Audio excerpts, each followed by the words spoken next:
Frankenstein, or the Modern Prometheus, by Mary Shelley, the 1818 original version. Performed by Rob Goll. Did I request thee, Maker, from my clay to mould me man? Did I solicit thee from darkness to promote me? Paradise Lost. Volume 1.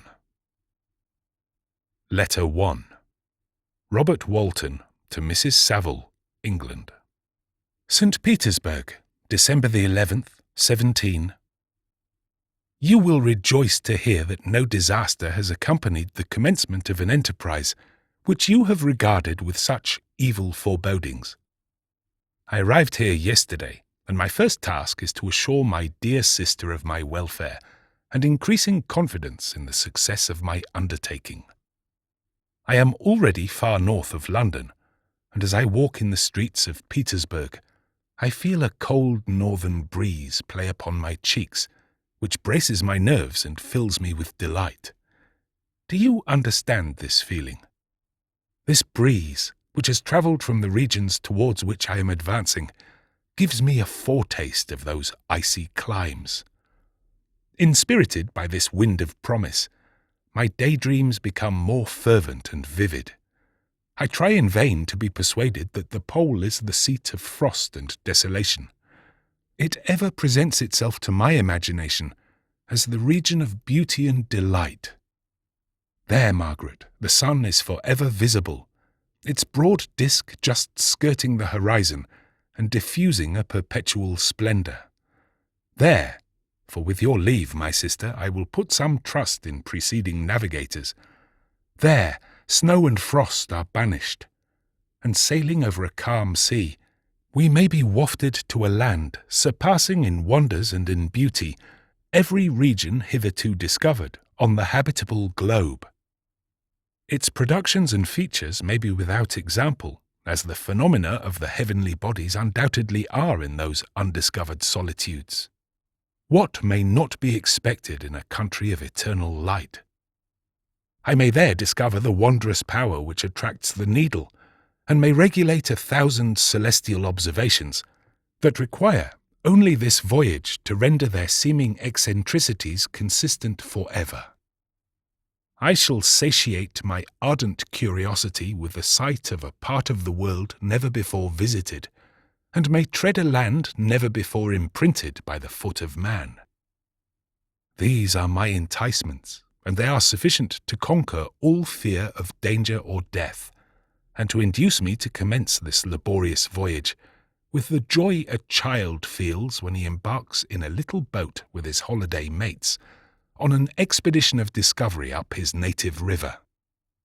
But supposing all these conjectures to be false, you cannot contest the inestimable benefit which I shall confer on all mankind to the last generation by discovering a passage near the pole to those countries, to reach which at present so many months are requisite, or by ascertaining the secret of the magnet, which, if at all possible, can only be effected by an undertaking such as mine. These reflections have dispelled the agitation with which I began my letter, and I feel my heart glow with an enthusiasm which elevates me to heaven. For nothing contributes so much to tranquilize the mind as a steady purpose, a point on which the soul may fix its intellectual eye. This expedition has been a favourite dream of my early years. I have read with ardour the accounts of the various voyages which have been made in the prospect of arriving at the North Pacific Ocean through the seas which surround the pole. You may remember that a history of all the voyages made for purposes of discovery composed the whole of our good Uncle Thomas's library. My education was neglected, yet I was passionately fond of reading. These volumes were my study day and night, and my familiarity with them increased that regret which I had felt as a child on learning that my father's dying injunction had forbidden my uncle to allow me to embark in a seafaring life. These visions faded when I perused for the first time those poets whose effusions entranced my soul and lifted it to heaven. I also became a poet, and for 1 year lived in a paradise of my own creation. I imagined that I also might obtain a niche in the temple where the names of Homer and Shakespeare are consecrated. You are well acquainted with my failure, and how heavily I bore the disappointment. But just at that time I inherited the fortune of my cousin, and my thoughts were turned into the channel of their earlier bent. 6 years have passed since I resolved on my present undertaking. I can, even now, remember the hour from which I dedicated myself to this great enterprise. I commenced by inuring my body to hardship. I accompanied the whale fishers on several expeditions to the North Sea. I voluntarily endured cold, famine, thirst, and want of sleep. I often worked harder than the common sailors during the day, and devoted my nights to the study of mathematics, the theory of medicine, and those branches of physical science from which a naval adventurer might derive the greatest practical advantage. Twice I actually hired myself as an undermate in a Greenland whaler, and acquitted myself to admiration. I must own I felt a little proud when my captain offered me the second dignity in the vessel, and entreated me to remain with the greatest earnestness. So valuable did he consider my services. And now, dear Margaret, do I not deserve to accomplish some great purpose? My life might have been passed in ease and luxury, but I preferred glory to every enticement that wealth placed in my path. Oh, that some encouraging voice would answer in the affirmative! My courage and my resolution is firm, but my hopes fluctuate, and my spirits are often depressed. I am about to proceed on a long and difficult voyage, the emergencies of which will demand all my fortitude. I am required not only to raise the spirits of others, but sometimes to sustain my own when theirs are failing. This is the most favourable period for travelling in Russia. They fly quickly over the snow in their sledges. The motion is pleasant, and in my opinion far more agreeable than that of an English stagecoach. The cold is not excessive if you are wrapped in furs, a dress which I have already adopted. For there is a great difference between walking the deck and remaining seated motionless for hours, when no exercise prevents the blood from actually freezing in your veins. I have no ambition to lose my life on the post road between St. Petersburg and Archangel. I shall depart for the latter town in a fortnight or 3 weeks, and my intention is to hire a ship there, which can easily be done by paying the insurance for the owner, and to engage as many sailors as I think necessary among those who are accustomed to the whale fishing. I do not intend to sail until the month of June. And when shall I return? Ah, dear sister, how can I answer this question? If I succeed, many, many months, perhaps years will pass before you and I may meet. If I fail, you will see me again soon, or never. Farewell, my dear, excellent Margaret. Heaven shower down blessings on you, and save me, that I may again and again testify my gratitude for all your love and kindness. Your affectionate brother, R. Walton. Letter 2. To Mrs. Saville, England.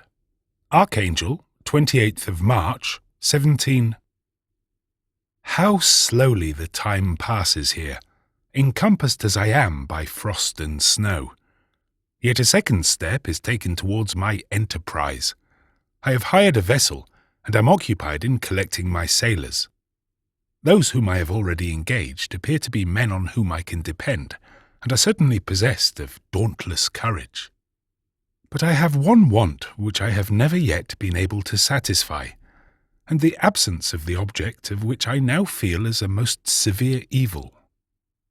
I have no friend, Margaret. When I am glowing with the enthusiasm of success, there will be none to participate my joy. If I am assailed by disappointment, no one will endeavour to sustain me in dejection. I shall commit my thoughts to paper, it is true, but that is a poor medium for the communication of feeling. I desire the company of a man who could sympathise with me, whose eyes would reply to mine. You may deem me romantic, my dear sister, but I bitterly feel the want of a friend.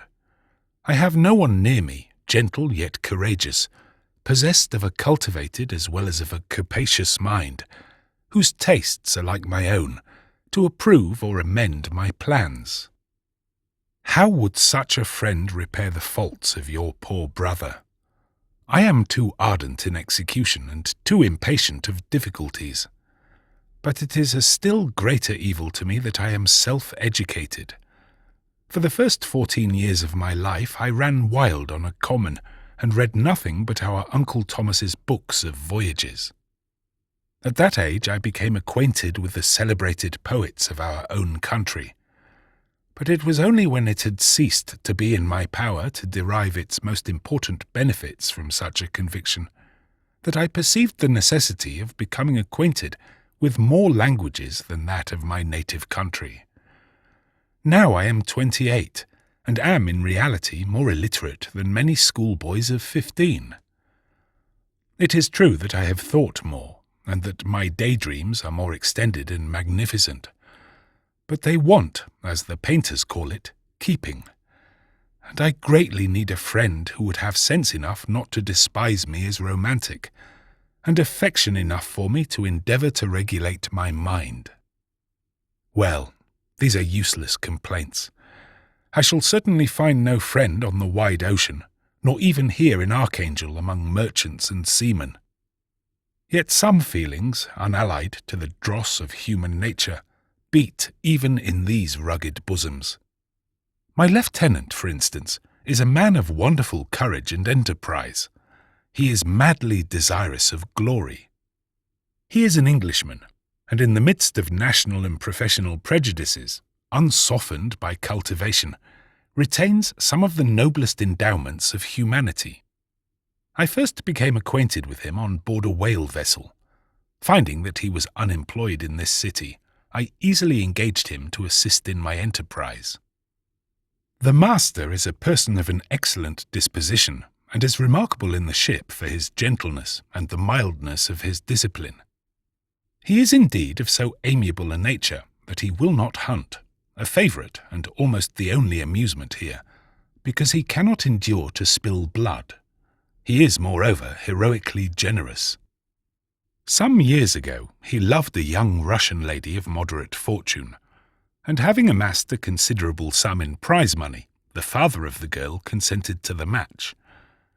He saw his mistress once before the destined ceremony, but she was bathed in tears, and throwing herself at his feet, entreated him to spare her, confessing at the same time that she loved another, but that he was poor and that her father would never consent to the union.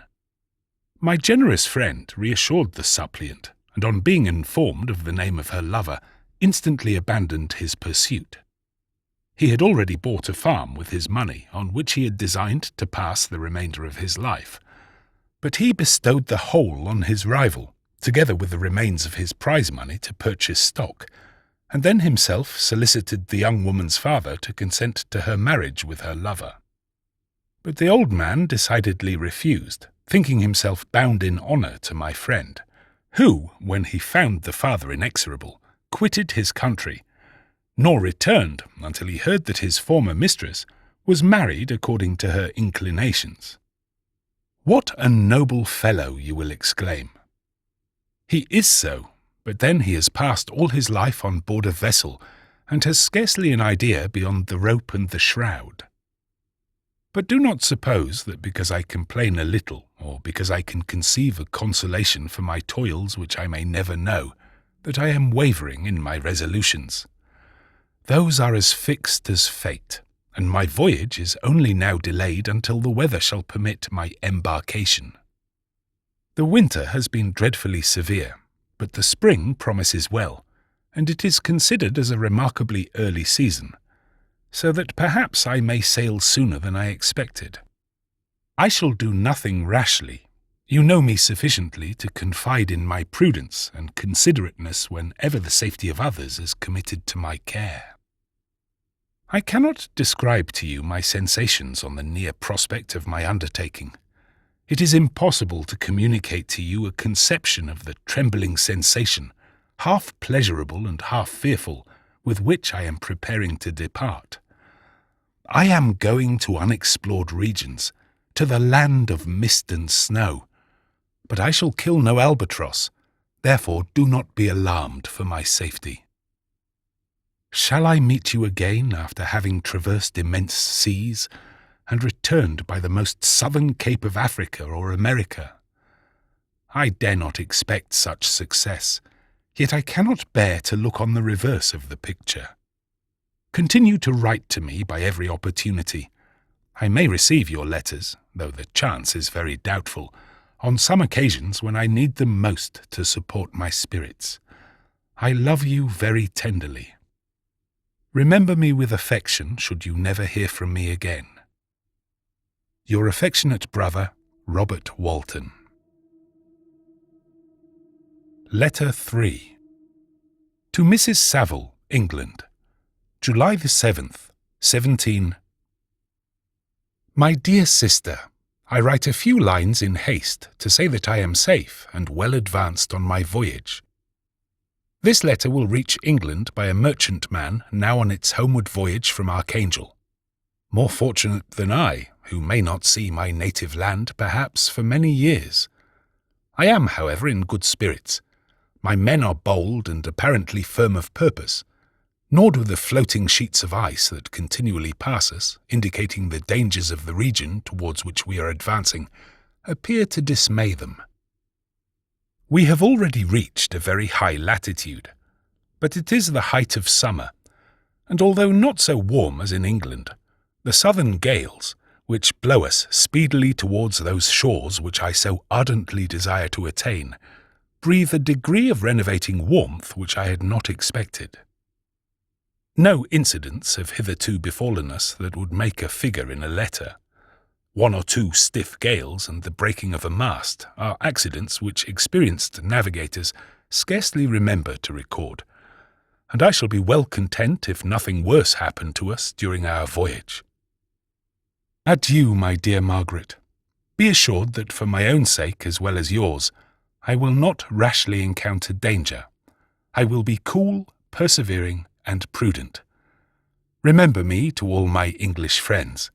Most affectionately yours, R.W. Letter 4. To Mrs. Saville, England, August 5th, 17. So strange an accident has happened to us that I cannot forbear recording it, although it is very probable that you will see me before these papers can come into your possession.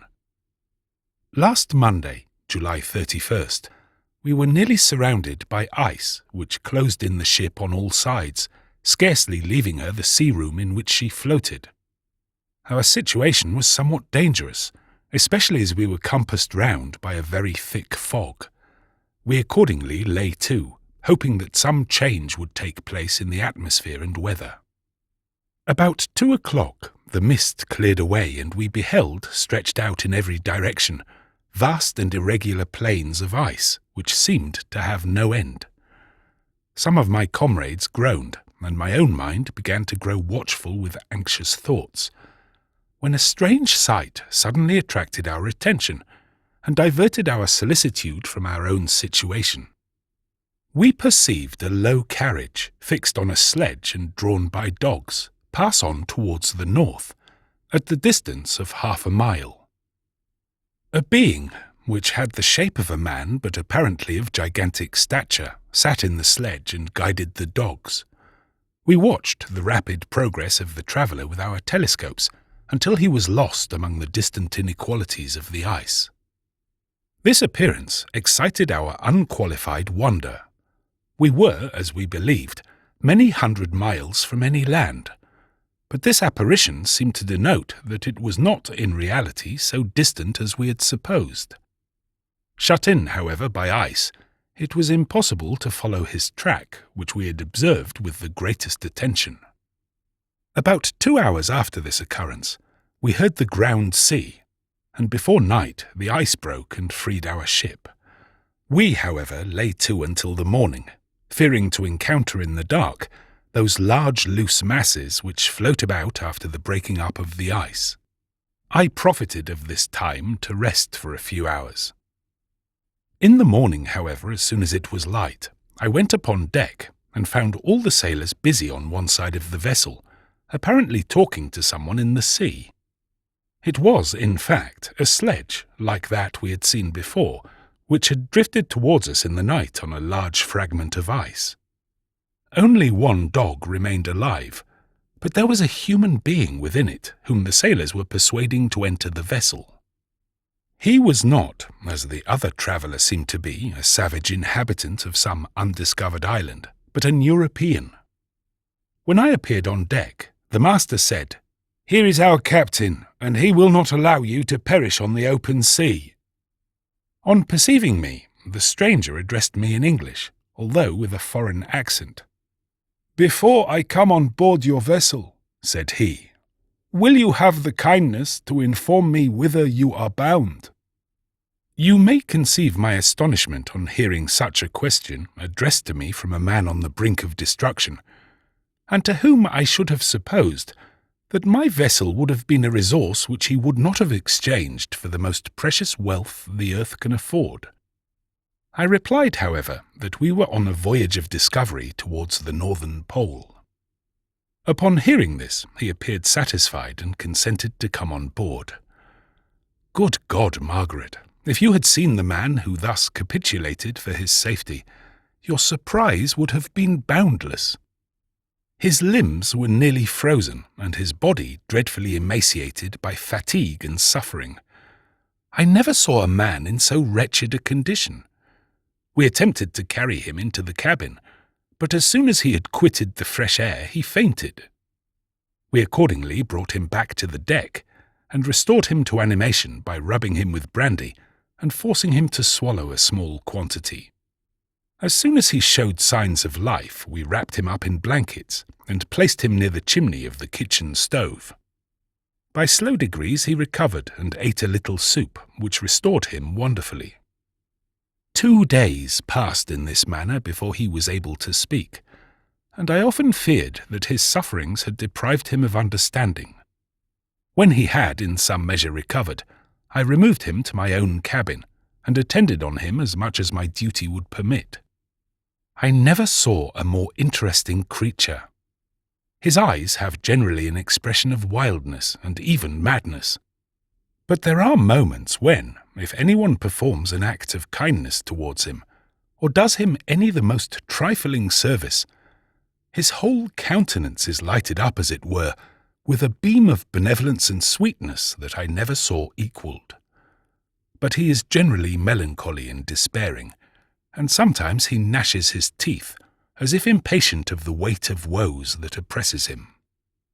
When my guest was a little recovered, I had great trouble to keep off the men, who wished to ask him 1,000 questions. But I would not allow him to be tormented by their idle curiosity, in a state of body and mind whose restoration evidently depended upon entire repose. Once, however, the lieutenant asked why he had come so far upon the ice in so strange a vehicle. His countenance instantly assumed an aspect of the deepest gloom, and he replied, "To seek one who fled from me." "And did the man whom you pursued travel in the same fashion?" "Yes." "Then I fancy we have seen him, for the day before we picked you up, we saw some dogs drawing a sledge with a man in it across the ice." This aroused the stranger's attention, and he asked a multitude of questions concerning the route which the demon, as he called him, had pursued. Soon after, when he was alone with me, he said, "I have doubtless excited your curiosity, as well as that of these good people, but you are too considerate to make inquiries." "Certainly. It would indeed be very impertinent and inhuman in me to trouble you with any inquisitiveness of mine." "And yet you rescued me from a strange and perilous situation. You have benevolently restored me to life." Soon after this, he inquired if I thought that the breaking up of the ice had destroyed the other sledge.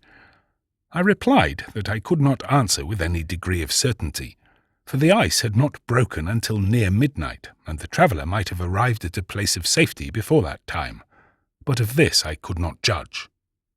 From this time the stranger seemed very eager to be upon deck, to watch for the sledge which had before appeared. But I have persuaded him to remain in the cabin, for he is far too weak to sustain the rawness of the atmosphere. But I have promised that someone should watch for him, and give him instant notice if any new object should appear in sight. Such is my journal of what relates to this strange occurrence up to the present day. The stranger has gradually improved in health, but is very silent, and appears uneasy when anyone except myself enters his cabin. Yet his manners are so conciliating and gentle that the sailors are all interested in him, although they have had very little communication with him. For my own part, I begin to love him as a brother, and his constant and deep grief fills me with sympathy and compassion. He must have been a noble creature in his better days, being even now in wreck so attractive and amiable. I said in one of my letters, my dear Margaret, that I should find no friend on the wide ocean. Yet I have found a man who, before his spirit had been broken by misery, I should have been happy to have possessed as the brother of my heart. I shall continue my journal concerning the stranger at intervals, should I have any fresh incidents to record. August the 13th, 17. My affection for my guest increases every day. He excites at once my admiration and my pity to an astonishing degree. How can I see so noble a creature destroyed by misery without feeling the most poignant grief? He is so gentle yet so wise, his mind is so cultivated, and when he speaks, although his words are culled with the choicest art, yet they flow with rapidity and unparalleled eloquence. He is now much recovered from his illness and is continually on the deck, apparently watching for the sledge that preceded his own. Yet although unhappy, he is not so utterly occupied by his own misery, but that he interests himself deeply in the employments of others. He has asked me many questions concerning my design, and I have related my little history frankly to him. He appeared pleased with the confidence, and suggested several alterations in my plan, which I shall find exceedingly useful. There is no pedantry in his manner, but all he does appears to spring solely from the interest he instinctively takes in the welfare of those who surround him. He is often overcome by gloom, and then he sits by himself and tries to overcome all that is sullen or unsocial in his humour. These paroxysms pass from him like a cloud from before the sun, though his dejection never leaves him. I have endeavoured to win his confidence, and I trust that I have succeeded. One day I mentioned to him the desire I had always felt of finding a friend who might sympathize with me and direct me by his counsel. I said I did not belong to that class of men who are offended by advice. I am self-educated, and perhaps I hardly rely sufficiently upon my own powers. I wish, therefore, that my companion should be wiser and more experienced than myself, to confirm and support me, nor have I believed it impossible to find a true friend. I agree with you, replied the stranger, in believing that friendship is not only a desirable but a possible acquisition. I once had a friend, the most noble of human creatures, and am entitled therefore to judge respecting friendship. You have hope and the world before you, and have no cause for despair. But I have lost everything, and cannot begin life anew. As he said this, his countenance became expressive of a calm, settled grief that touched me to the heart. But he was silent, and presently retired to his cabin. Even broken in spirit as he is, no one can feel more deeply than he does the beauties of nature. The starry sky, the sea, and every sight afforded by these wonderful regions seems still to have the power of elevating his soul from earth. Such a man has a double existence.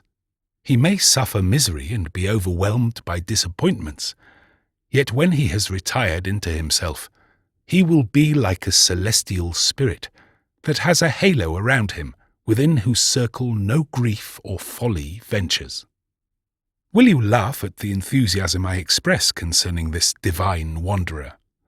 If you do, you must have certainly lost that simplicity which was once your characteristic charm. Yet if you will, smile at the warmth of my expressions, while I find every day new causes for repeating them. August 19th, 17. Yesterday the stranger said to me, "You may easily perceive, Captain Walton, that I have suffered great and unparalleled misfortunes. I had determined once that the memory of these evils should die with me, but you have won me to alter my determination. You seek for knowledge and wisdom, as I once did, and I ardently hope that the gratification of your wishes may not be a serpent to sting you, as mine has been. I do not know that the relation of my misfortunes will be useful to you. Yet if you are inclined, listen to my tale. I believe that the strange incidents connected with it will afford a view of nature which may enlarge your faculties and understanding. You will hear of powers and occurrences such as you have been accustomed to believe impossible. But I do not doubt that my tale conveys in its series internal evidence of the truth of the events of which it is composed. You may easily conceive that I was much gratified by the offered communication, yet I could not endure that he should renew his grief by a recital of his misfortunes. I felt the greatest eagerness to hear the promised narrative, partly from curiosity, and partly from a strong desire to ameliorate his fate if it were in my power. I expressed these feelings in my answer. "I thank you," he replied, "for your sympathy, but it is useless. My fate is nearly fulfilled. I wait but for one event, and then I shall repose in peace. I understand your feeling," continued he, perceiving that I wished to interrupt him. "But you are mistaken, my friend, if thus you will allow me to name you. Nothing can alter my destiny. Listen to my history, and you will perceive how irrevocably it is determined." He then told me that he would commence his narrative the next day when I should be at leisure. This promise drew from me the warmest thanks. I have resolved every night, when I am not engaged, to record, as nearly as possible in his own words, what he has related during the day. If I should be engaged, I will at least make notes. This manuscript will doubtless afford you the greatest pleasure, but to me, who know him and who hear it from his own lips, with what interest and sympathy shall I read it in some future day? Chapter 1. I am by birth a Genoese, and my family is one of the most distinguished of that republic. My ancestors had been for many years councillors and syndics, and my father had filled several public situations with honour and reputation. He was respected by all who knew him for his integrity and indefatigable attention to public business. He passed his younger days perpetually occupied by the affairs of his country, and it was not until the decline of life that he thought of marrying, and bestowing on the state sons who might carry his virtues and his name down to posterity. As the circumstances of his marriage illustrate his character, I cannot refrain from relating them. One of his most intimate friends was a merchant, who, from a flourishing state, fell, through numerous mischances, into poverty. This man, whose name was Beaufort, was of a proud and unbending disposition, and could not bear to live in poverty and oblivion in the same country where he had formerly been distinguished for his rank and magnificence. Having paid his debts, therefore, in the most honourable manner, he retreated with his daughter to the town of Lucerne, where he lived unknown and in wretchedness. My father loved Beaufort with the truest friendship, and was deeply grieved by his retreat in these unfortunate circumstances. He grieved also for the loss of his society, and resolved to seek him out and endeavour to persuade him to begin the world again through his credit and assistance. Beaufort had taken effectual measures to conceal himself, and it was 10 months before my father discovered his abode. Overjoyed at this discovery, he hastened to the house, which was situated in a mean street near the Reus. But when he entered, misery and despair alone welcomed him. Beaufort had saved but a very small sum of money from the wreck of his fortunes, but it was sufficient to provide him with sustenance for some months, and in the meantime he hoped to procure some respectable employment in a merchant's house. The interval was consequently spent in inaction. His grief only became more deep and rankling when he had leisure for reflection, and at length it took so fast hold of his mind that at the end of 3 months he lay on a bed of sickness, incapable of any exertion. His daughter attended him with the greatest tenderness, but she saw with despair that their little fund was rapidly decreasing, and that there was no other prospect of support. But Caroline Beaufort possessed a mind of an uncommon mould, and her courage rose to support her in her adversity. She procured plain work, she plaited straw, and by various means contrived to earn a pittance scarcely sufficient to support life. Several months passed in this manner. Her father grew worse. Her time was more entirely occupied in attending him. Her means of subsistence decreased, and in the 10th month her father died in her arms, leaving her an orphan and a beggar. This last blow overcame her, and she knelt by Beaufort's coffin, weeping bitterly, when my father entered the chamber. He came like a protecting spirit to the poor girl, who committed herself to his care, and after the interment of his friend, he conducted her to Geneva, and placed her under the protection of a relation. 2 years after this event, Caroline became his wife. When my father became a husband and a parent, he found his time so occupied by the duties of his new situation that he relinquished many of his public employments, and devoted himself to the education of his children. Of these, I was the eldest, and the destined successor to all his labours and utility. No creature could have more tender parents than mine. My improvement and health were their constant care, especially as I remained for several years their only child.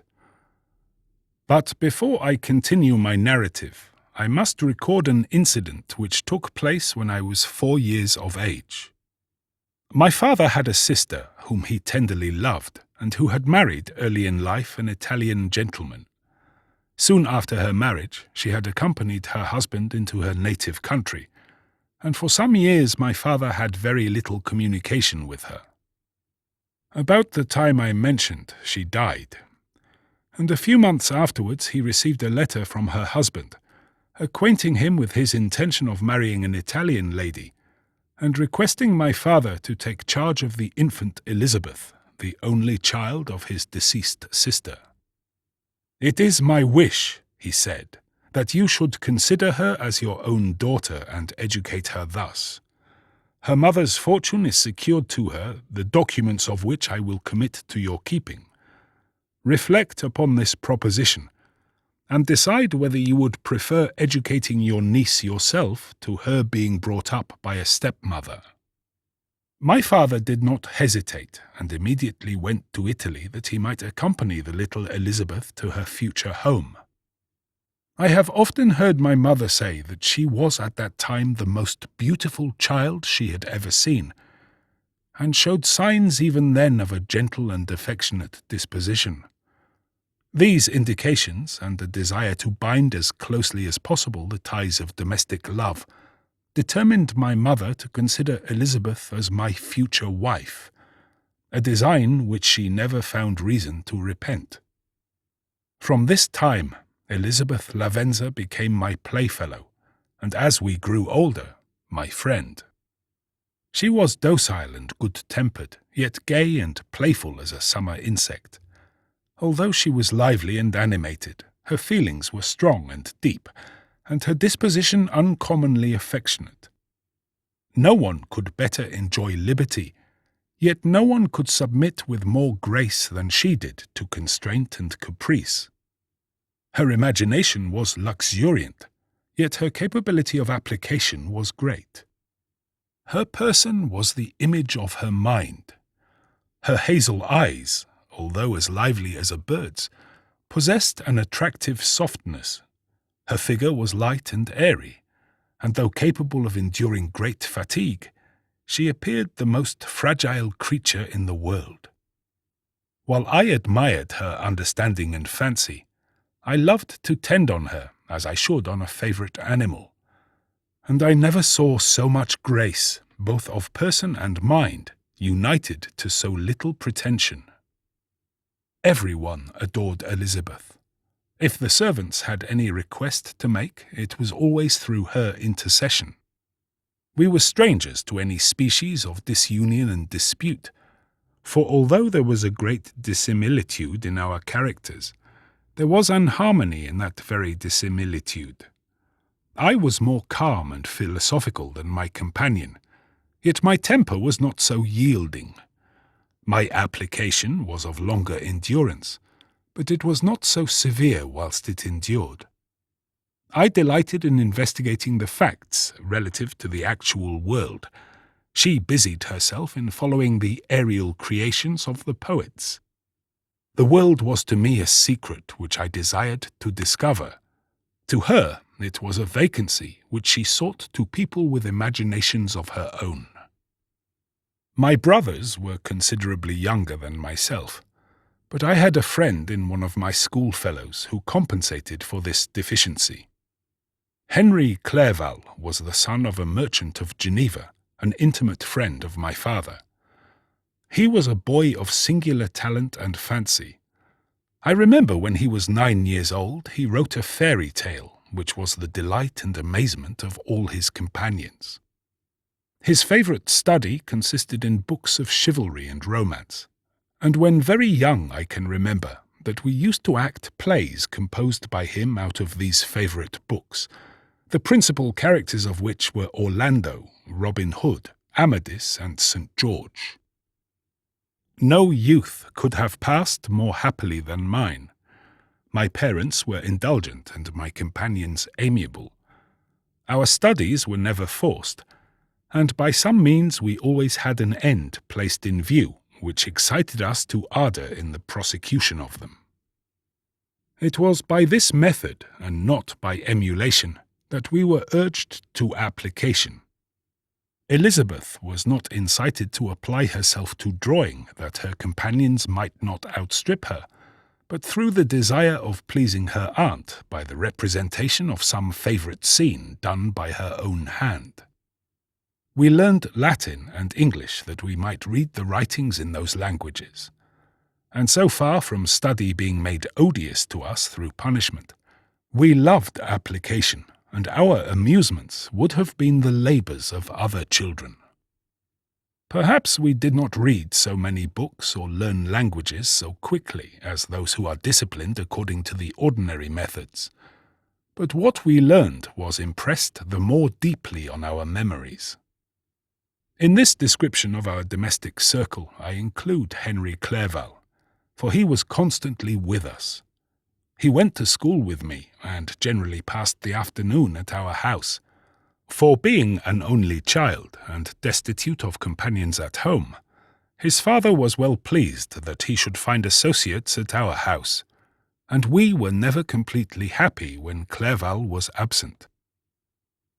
I feel pleasure in dwelling on the recollections of childhood before misfortune had tainted my mind, and changed its bright visions of extensive usefulness into gloomy and narrow reflections upon self.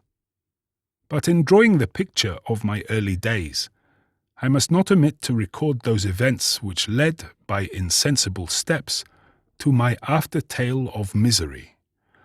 For when I would account to myself for the birth of that passion which afterwards ruled my destiny, I find it arise like a mountain river from ignoble and almost forgotten sources.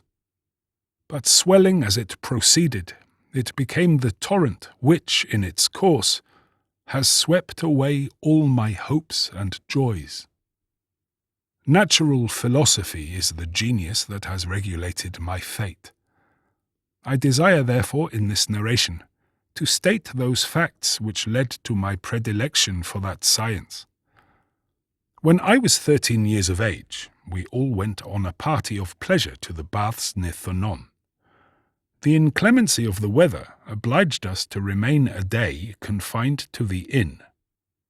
In this house I chanced to find a volume of the works of Cornelius Agrippa. I opened it with apathy. The theory which he attempts to demonstrate and the wonderful facts which he relates soon changed this feeling into enthusiasm. A new light seemed to dawn upon my mind, and bounding with joy, I communicated my discovery to my father. I cannot help remarking here the many opportunities instructors possess of directing the attention of their pupils to useful knowledge, which they utterly neglect. My father looked carelessly at the title page of my book and said, "Ah, Cornelius Agrippa! My dear Victor, do not waste your time upon this. It is sad trash." If, instead of this remark, my father had taken the pains to explain to me that the principles of Agrippa had been entirely exploded, and that a modern system of science had been introduced, which possessed much greater powers than the ancient, because the powers of the latter were chimerical, while those of the former were real and practical. Under such circumstances, I should certainly have thrown Agrippa aside, and with my imagination warmed as it was, should probably have applied myself to the more rational theory of chemistry which has resulted from modern discoveries. It is even possible that the train of my ideas would never have received the fatal impulse that led to my ruin. But the cursory glance my father had taken of my volume by no means assured me that he was acquainted with its contents, and I continued to read with the greatest avidity. When I returned home, my first care was to procure the whole works of this author, and afterwards of Paracelsus and Albertus Magnus. I read and studied the wild fancies of these writers with delight. They appeared to me treasures known to few beside myself, and although I often wished to communicate these secret stores of knowledge to my father, yet his indefinite censure of my favourite Agrippa always withheld me. I disclosed my discoveries to Elizabeth, therefore, under a promise of strict secrecy. But she did not interest herself in the subject, and I was left by her to pursue my studies alone. It may appear very strange that a disciple of Albertus Magnus should arise in the 18th century, but our family was not scientifical, and I had not attended any of the lectures given at the schools of Geneva. My dreams were therefore undisturbed by reality, and I entered with the greatest diligence into the search of the philosopher's stone and the elixir of life. But the latter obtained my most undivided attention. Wealth was an inferior object, but what glory would attend the discovery if I could banish disease from the human frame and render man invulnerable to any but a violent death? Nor were these my only visions. The raising of ghosts or devils was a promise liberally accorded by my favourite authors, the fulfilment of which I most eagerly sought, and if my incantations were always unsuccessful, I attributed the failure rather to my own inexperience and mistake than to want of skill or fidelity in my instructors. The natural phenomena that take place every day before our eyes did not escape my examinations. Distillation and the wonderful effects of steam, processes of which my favourite authors were utterly ignorant, excited my astonishment, but my utmost wonder was engaged by some experiments on an air pump, which I saw employed by a gentleman whom we were in the habit of visiting. The ignorance of the early philosophers on these and several other points served to decrease their credit with me, but I could not entirely throw them aside before some other system should occupy their place in my mind. When I was about 15 years old, we had retired to our house near Bellerive, when we witnessed a most violent and terrible thunderstorm. It advanced from behind the mountains of Jura, and the thunder burst at once with frightful loudness from various quarters of the heavens. I remained, while the storm lasted, watching its progress with curiosity and delight. As I stood at the door, on a sudden I beheld a stream of fire issue from an old and beautiful oak, which stood about 20 yards from our house, and so soon as the dazzling light vanished, the oak had disappeared, and nothing remained but a blasted stump. When we visited it the next morning, we found the tree shattered in a singular manner. It was not splintered by the shock, but entirely reduced to thin ribbons of wood. I never beheld anything so utterly destroyed.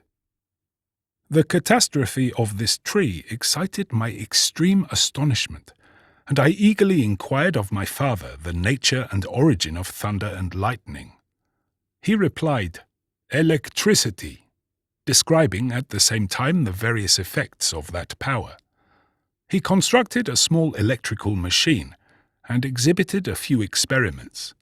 He made also a kite with a wire and string, which drew down that fluid from the clouds. This last stroke completed the overthrow of Cornelius Agrippa, Albertus Magnus, and Paracelsus, who had so long reigned the lords of my imagination. But by some fatality I did not feel inclined to commence the study of any modern system, and this disinclination was influenced by the following circumstance. My father expressed a wish that I should attend a course of lectures upon natural philosophy, to which I cheerfully consented. Some accident prevented my attending these lectures until the course was nearly finished.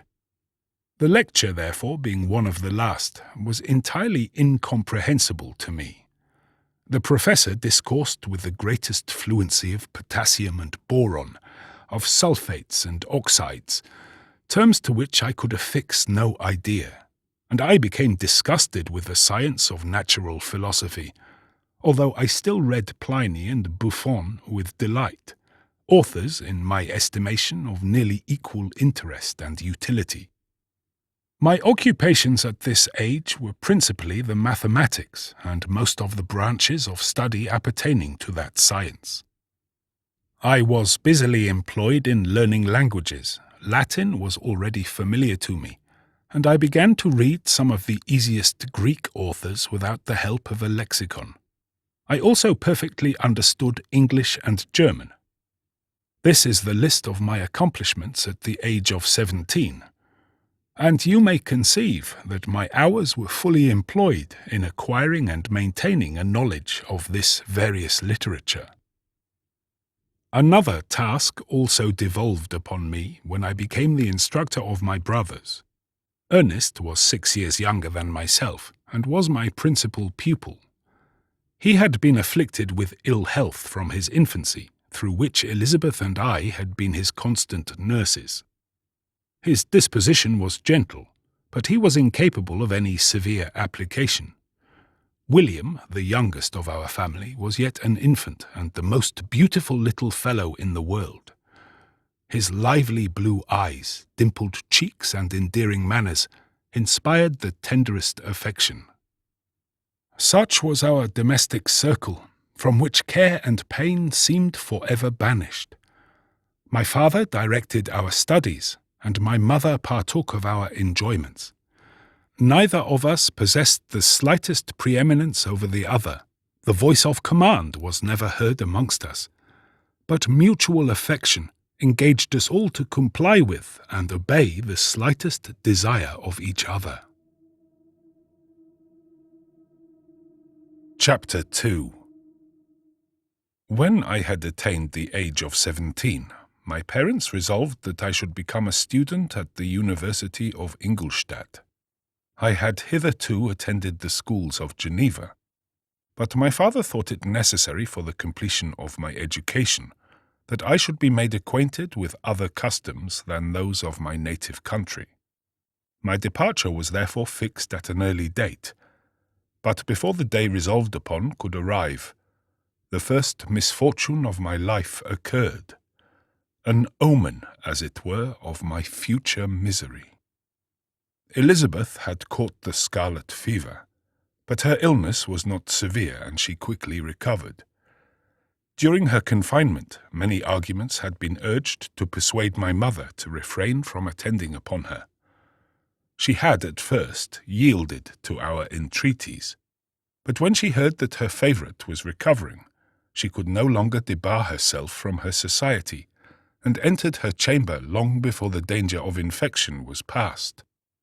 The consequences of this imprudence were fatal. On the third day my mother sickened. Her fever was very malignant, and the looks of her attendants prognosticated the worst event. On her deathbed, the fortitude and benignity of this admirable woman did not desert her. She joined the hands of Elizabeth and myself. "My children," she said, "my firmest hopes of future happiness were placed on the prospect of your union. This expectation will now be the consolation of your father. Elizabeth, my love, you must supply my place to your younger cousins. Alas, I regret that I am taken from you, and happy and beloved as I have been, is it not hard to quit you all? But these are not thoughts befitting me.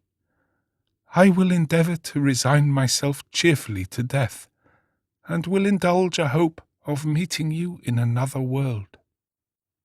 She died calmly, and her countenance expressed affection even in death. I need not describe the feelings of those whose dearest ties are rent by that most irreparable evil, the void that presents itself to the soul, and the despair that is exhibited on the countenance. It is so long before the mind can persuade itself that she, whom we saw every day, and whose very existence appeared a part of our own, can have departed forever. That the brightness of a beloved eye can have been extinguished, and the sound of a voice so familiar and dear to the ear can be hushed, never more to be heard. These are the reflections of the first days. But when the lapse of time proves the reality of the evil, then the actual bitterness of grief commences.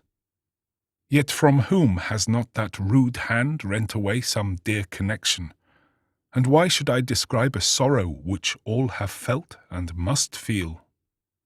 The time at length arrives when grief is rather an indulgence than a necessity, and the smile that plays upon the lips, although it may be deemed a sacrilege, is not banished. My mother was dead, but we had still duties which we ought to perform.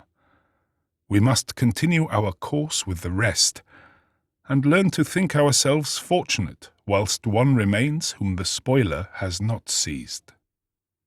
My journey to Ingolstadt, which had been deferred by these events, was now again determined upon.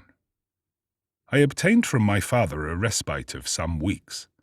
This period was spent sadly. My mother's death and my speedy departure depressed our spirits, but Elizabeth endeavoured to renew the spirit of cheerfulness in our little society. Since the death of her aunt, her mind had acquired new firmness and vigour, She determined to fulfill her duties with the greatest exactness, and she felt that that most imperious duty of rendering her uncle and cousins happy had devolved upon her. She consoled me, amused her uncle, instructed my brothers, and I never beheld her so enchanting as at this time, when she was continually endeavouring to contribute to the happiness of others, entirely forgetful of herself. The day of my departure at length arrived. I had taken leave of all my friends, excepting Clerval, who spent the last evening with us. He bitterly lamented that he was unable to accompany me, but his father could not be persuaded to part with him, intending that he should become a partner with him in business, in compliance with his favourite theory, that learning was superfluous in the commerce of ordinary life.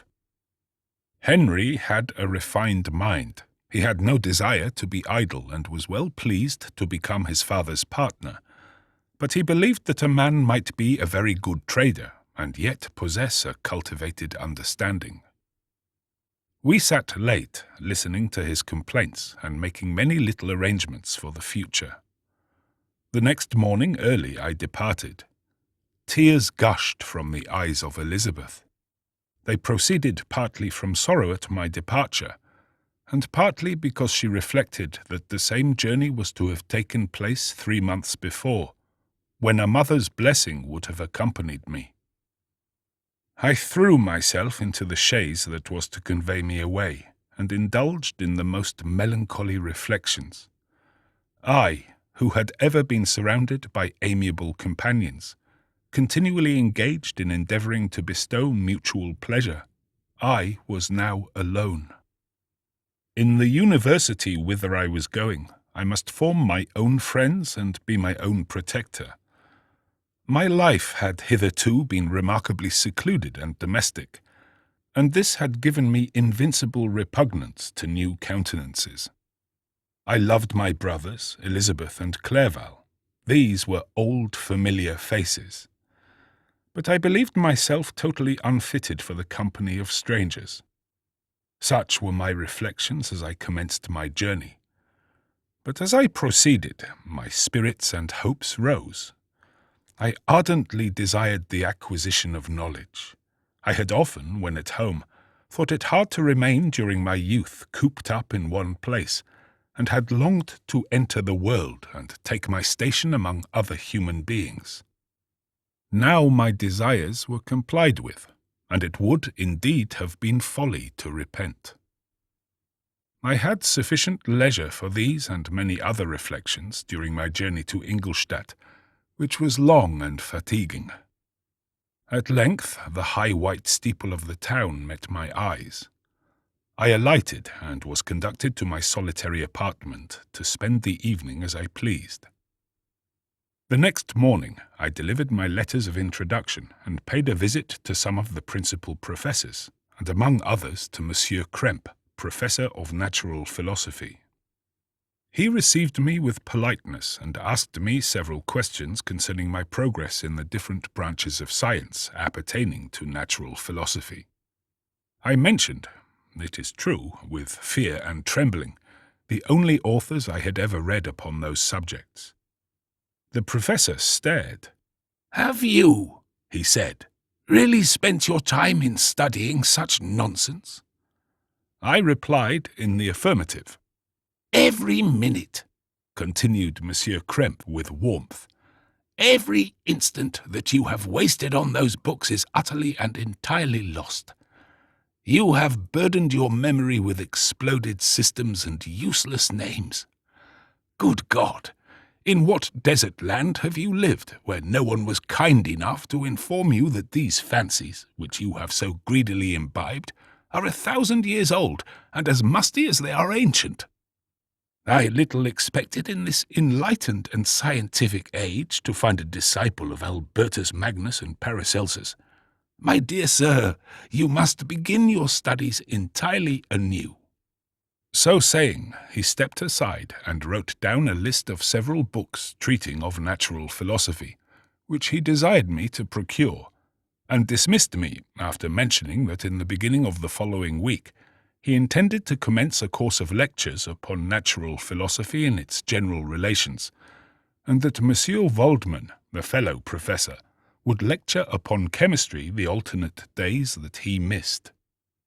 I returned home, not disappointed, for I had long considered those authors useless whom the professor had so strongly reprobated.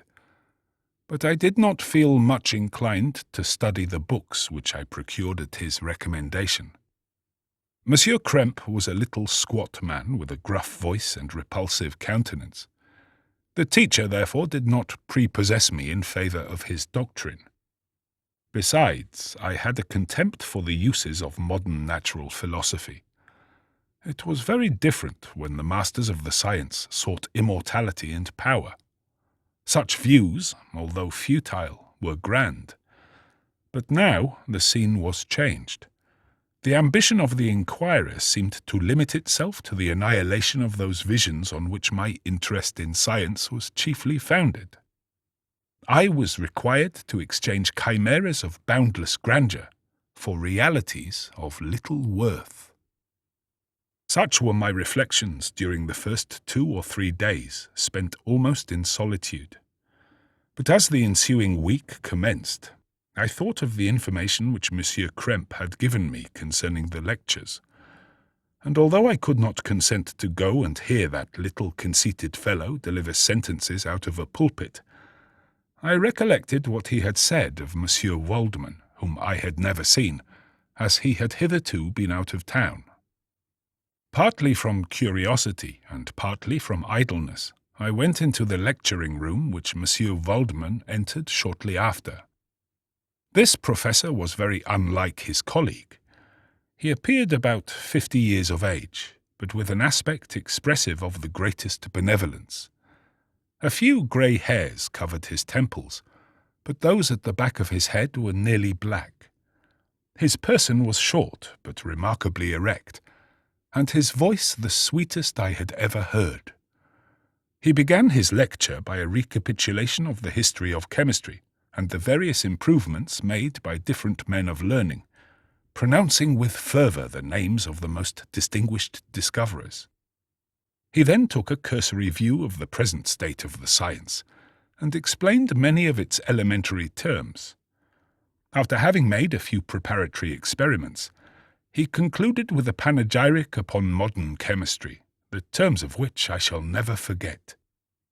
"The ancient teachers of this science," said he, "promised impossibilities and performed nothing. The modern masters promise very little.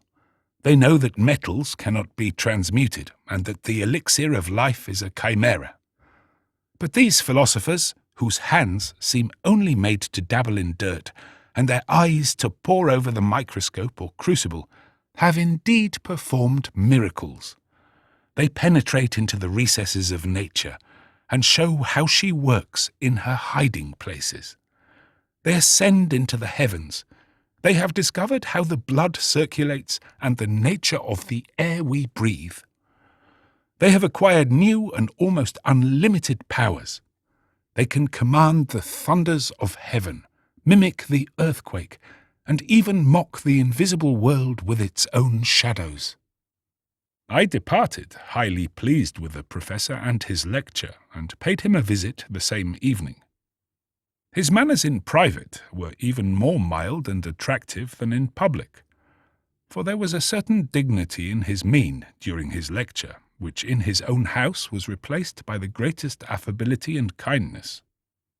He heard with attention my little narration concerning my studies, and smiled at the names of Cornelius Agrippa and Paracelsus, but without the contempt that Monsieur Krempe had exhibited. He said that these were men to whose indefatigable zeal modern philosophers were indebted for most of the foundations of their knowledge. They had left to us as an easier task to give new names and arrange in connected classifications the facts which they in a great degree had been the instruments of bringing to light. The labours of men of genius, however erroneously directed, scarcely ever fail in ultimately turning to the solid advantage of mankind. I listened to his statement, which was delivered without any presumption or affectation, and then added that his lecture had removed my prejudices against modern chemists, and I, at the same time, requested his advice concerning the books I ought to procure. "I am happy," said Monsieur Waldman, "to have gained a disciple, and if your application equals your ability, I have no doubt of your success. Chemistry is that branch of natural philosophy in which the greatest improvements have been and may be made.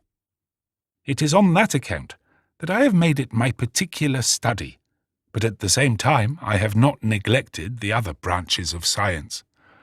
A man would make but a very sorry chemist if he attended to that department of human knowledge alone.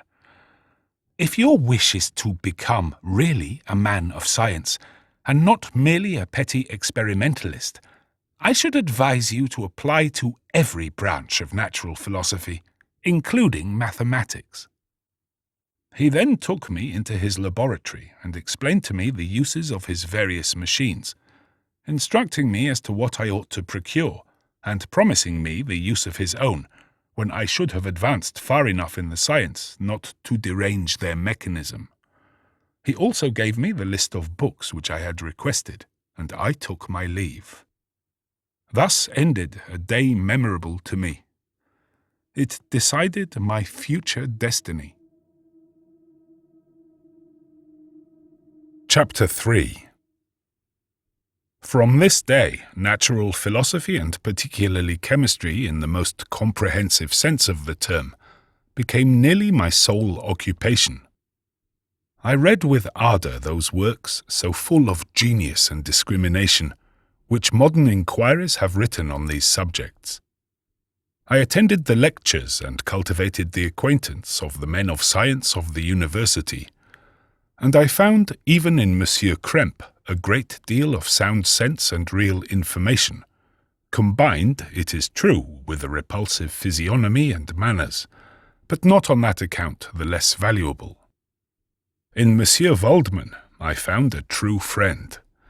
His gentleness was never tinged by dogmatism, and his instructions were given with an air of frankness and good nature that banished every idea of pedantry.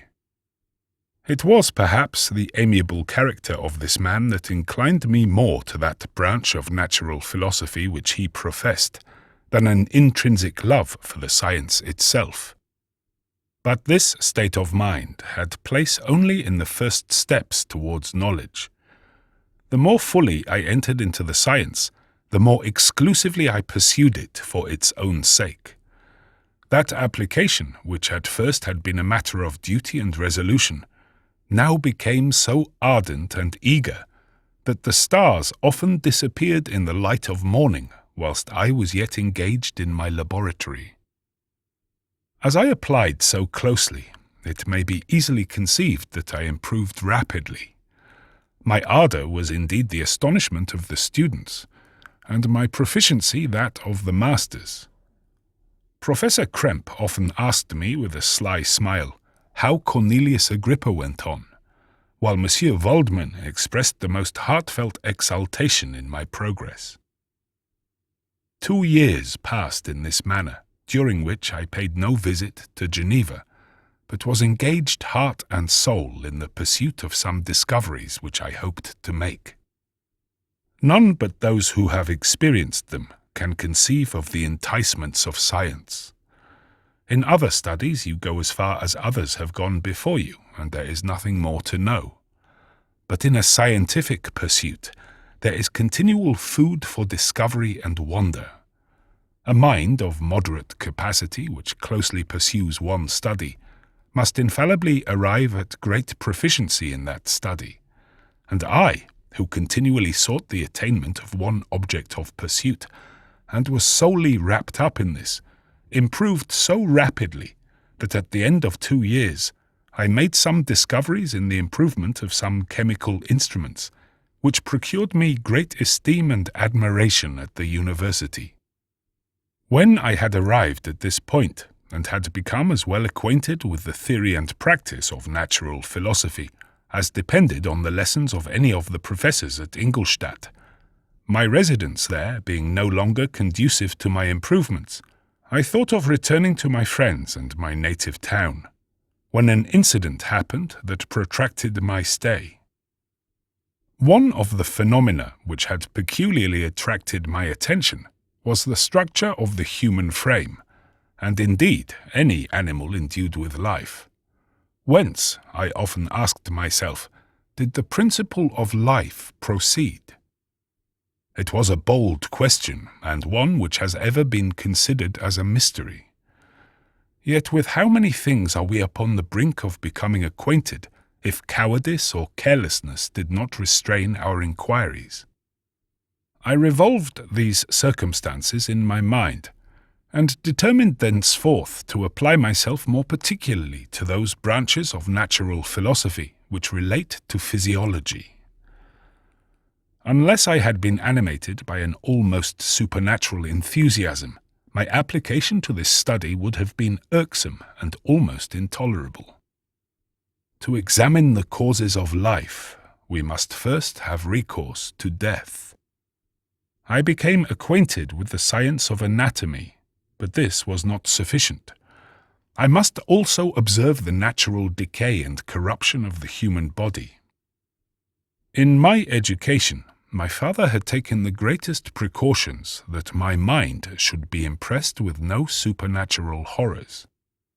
I do not ever remember to have trembled at a tale of superstition, or to have feared the apparition of a spirit. Darkness had no effect upon my fancy, and a churchyard was to me merely the receptacle of bodies deprived of life, which, from being the seat of beauty and strength, had become food for the worm. Now I was led to examine the cause and progress of this decay, and forced to spend days and nights in vaults and charnel houses. My attention was fixed upon every object the most insupportable to the delicacy of the human feelings. I saw how the fine form of man was degraded and wasted. I beheld the corruption of death succeed to the blooming cheek of life. I saw how the worm inherited the wonders of the eye and brain. I paused, examining and analyzing all the minutiae of causation, as exemplified in the change from life to death and death to life, until from the midst of this darkness a sudden light broke in upon me. A light so brilliant and wondrous, yet so simple, that while I became dizzy with the immensity of the prospect which it illustrated, I was surprised that among so many men of genius, who had directed their inquiries towards the same science, that I alone should be reserved to discover so astonishing a secret. Remember, I am not recording the vision of a madman. The sun does not more certainly shine in the heavens than that which I now affirm is true. Some miracle might have produced it, yet the stages of the discovery were distinct and probable. After days and nights of incredible labor and fatigue, I succeeded in discovering the cause of generation and life. Nay, more, I became myself capable of bestowing animation upon lifeless matter. The astonishment which I had at first experienced on this discovery soon gave place to delight and rapture. After so much time spent in painful labor, to arrive at once at the summit of my desires was the most gratifying consummation of my toils. But this discovery was so great and overwhelming that all the steps by which I had been progressively led to it were obliterated, and I beheld only the result. What had been the study and desire of the wisest men since the creation of the world was now within my grasp. Not that, like a magic scene, it all opened upon me at once. The information I had obtained was of a nature rather to direct my endeavors so soon as I should point them towards the object of my search, than to exhibit that object already accomplished. I was like the Arabian who had been buried with the dead and found a passage to life aided only by one glimmering and seemingly ineffectual light. I see by your eagerness, and the wonder and hope which your eyes express, my friend, that you expect to be informed of the secret with which I am acquainted. That cannot be. Listen patiently until the end of my story, and you will easily perceive why I am reserved upon that subject. I will not lead you on, unguarded and ardent as I then was, to your destruction and infallible misery. Learn from me, if not by my precepts, at least by my example, how dangerous is the acquirement of knowledge, and how much happier that man is who believes his native town to be the world, than he who aspires to become greater than his nature will allow. When I found so astonishing a power placed within my hands, I hesitated a long time concerning the manner in which I should employ it. Although I possessed the capacity of bestowing animation, yet to prepare a frame for the reception of it, with all its intricacies of fibres, muscles, and veins, still remained a work of inconceivable difficulty and labour. I doubted at first whether I should attempt the creation of a being like myself, or one of simpler organization. But my imagination was too much exalted by my first success to permit me to doubt of my ability to give life to an animal as complex and wonderful as man. The materials at present within my command hardly appeared adequate to so arduous an undertaking, but I doubted not that I should ultimately succeed. I prepared myself for a multitude of reverses. My operations might be incessantly baffled, and at last my work be imperfect. Yet when I considered the improvement which every day takes place in science and mechanics, I was encouraged to hope my present attempts would at least lay the foundations of future success. Nor could I consider the magnitude and complexity of my plan as any argument of its impracticability. It was with these feelings that I began the creation of a human being. As the minuteness of the parts formed a great hindrance to my speed, I resolved, contrary to my first intention, to make the being of a gigantic stature, that is to say, about 8 feet in height and proportionably large. After having formed this determination, and having spent some months in successfully collecting and arranging my materials, I began. No one can conceive the variety of feelings which bore me onwards like a hurricane in the first enthusiasm of success. Life and death appeared to me ideal bounds which I should first break through and pour a torrent of light into our dark world. A new species would bless me as its creator and source. Many happy and excellent natures would owe their being to me. No father could claim the gratitude of his child so completely as I should deserve theirs. Pursuing these reflections, I thought that if I could bestow animation upon lifeless matter, I might, in process of time, although I now found it impossible, renew life where death had apparently devoted the body to corruption. These thoughts supported my spirits while I pursued my undertaking with unremitting ardour. My cheek had grown pale with study, and my person had become emaciated with confinement. Sometimes on the very brink of certainty I failed, yet still I clung to the hope which the next day or the next hour might realize. One secret which I alone possessed was the hope to which I had dedicated myself, and the moon gazed on my midnight labours, while with unrelaxed and breathless eagerness I pursued nature to her hiding places. Who shall conceive the horrors of my secret toil as I dabbled among the unhallowed damps of the grave, or tortured the living animal to animate the lifeless clay? My limbs now tremble and my eyes swim with the remembrance. But then, a resistless and almost frantic impulse urged me forward. I seemed to have lost all soul or sensation but for this one pursuit. It was indeed but a passing trance that only made me feel with renewed acuteness so soon as, the unnatural stimulus ceasing to operate, I had returned to my old habits.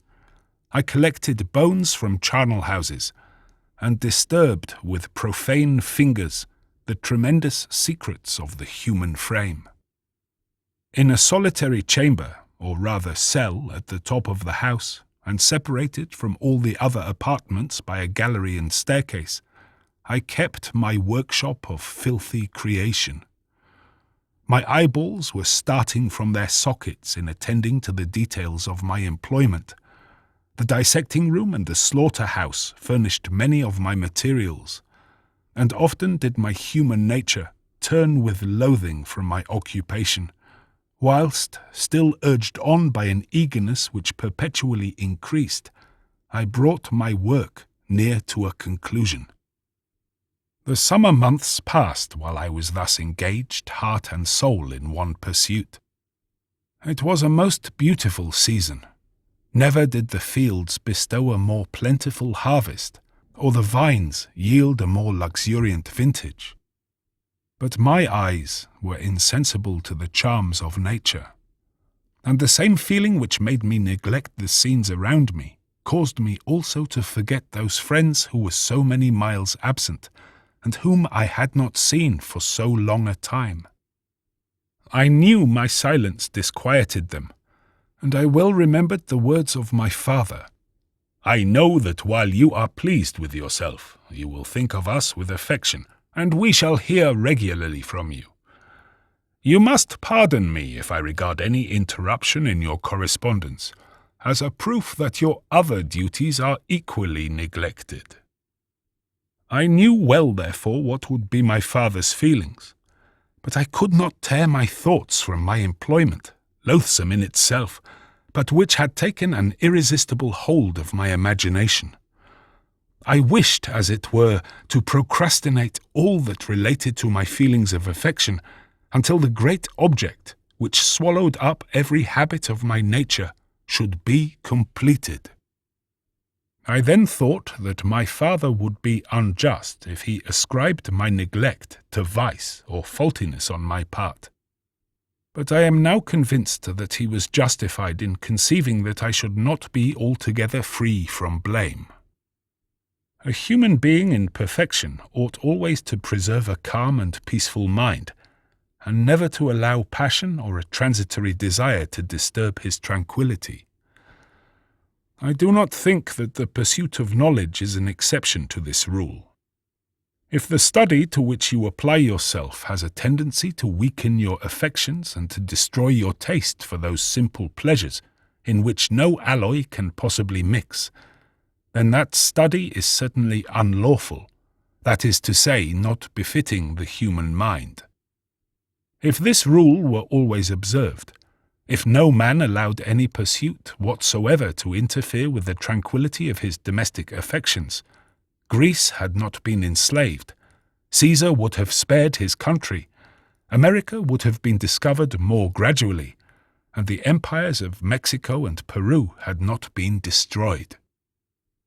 But I forget that I am moralizing in the most interesting part of my tale, and your looks remind me to proceed. My father made no reproach in his letters, and only took notice of my silence by inquiring into my occupations more particularly than before. Winter, spring, and summer passed away during my labours, but I did not watch the blossom or the expanding leaves, sights which before always yielded me supreme delight, so deeply was I engrossed in my occupation.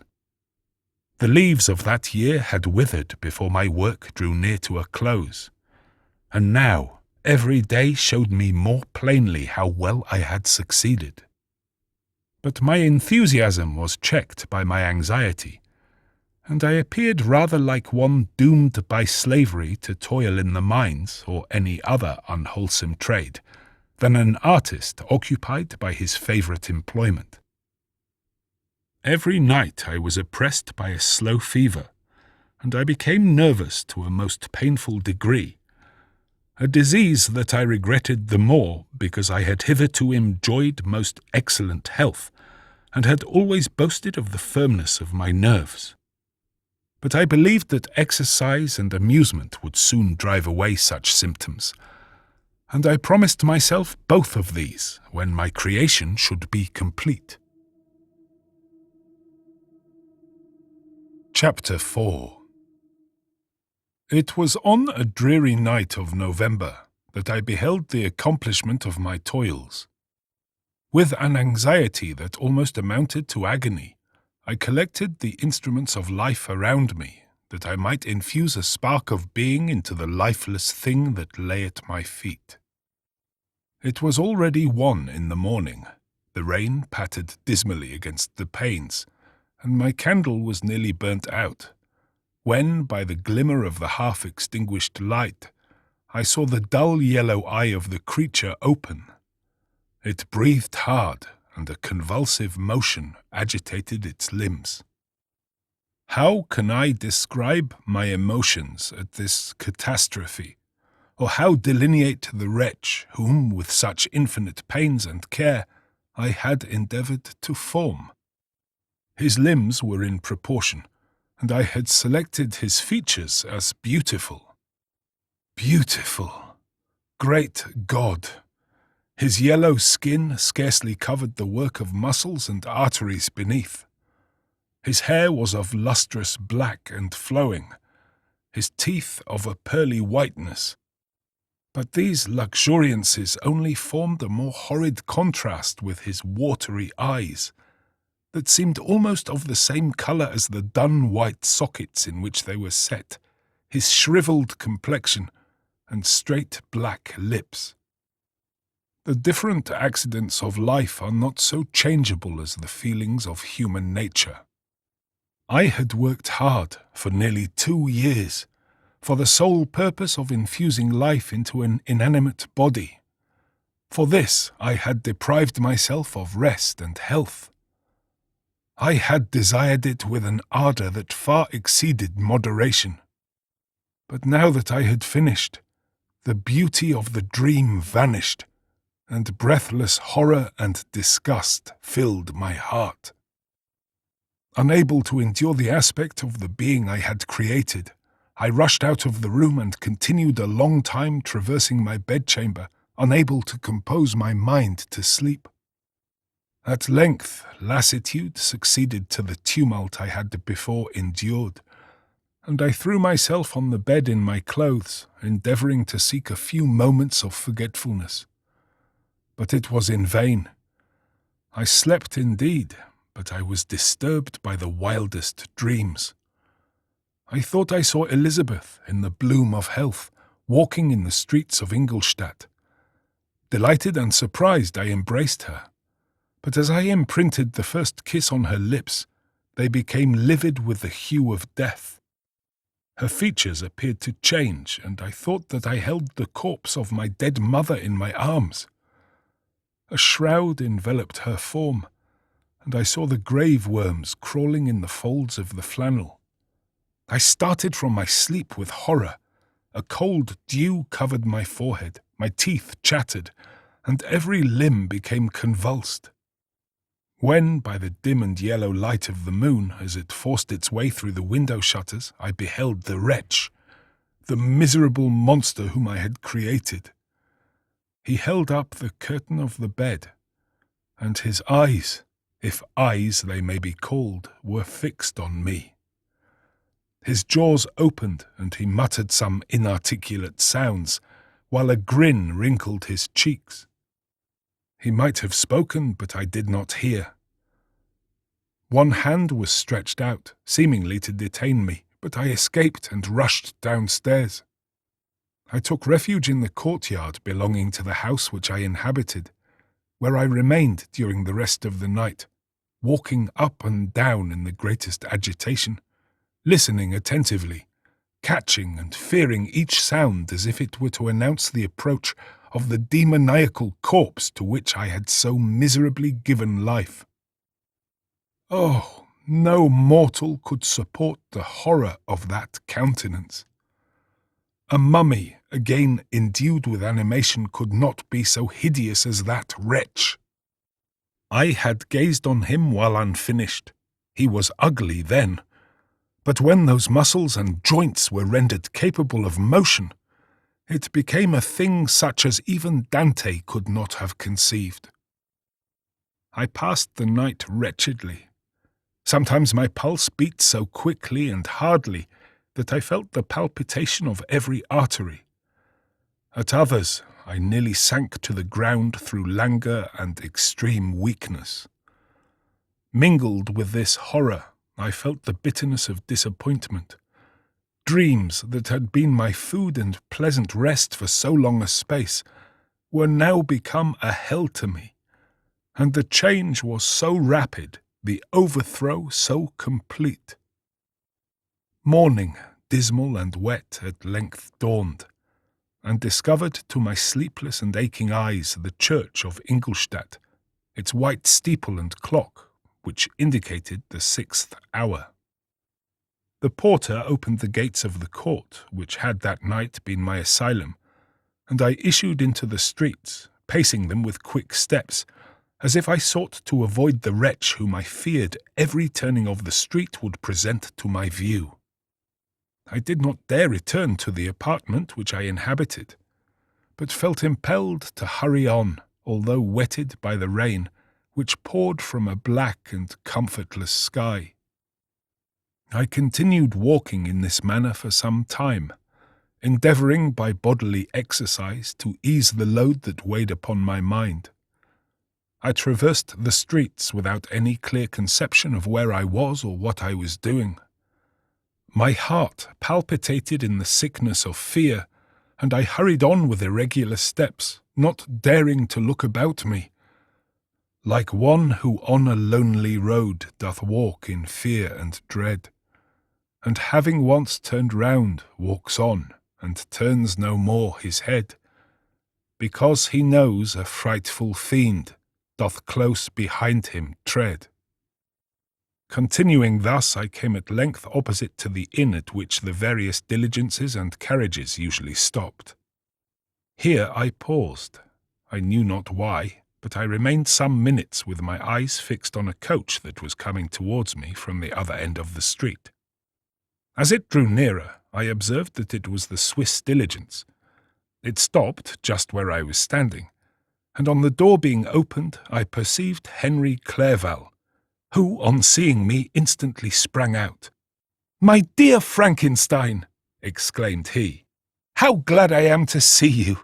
How fortunate that you should be here at the very moment of my alighting!"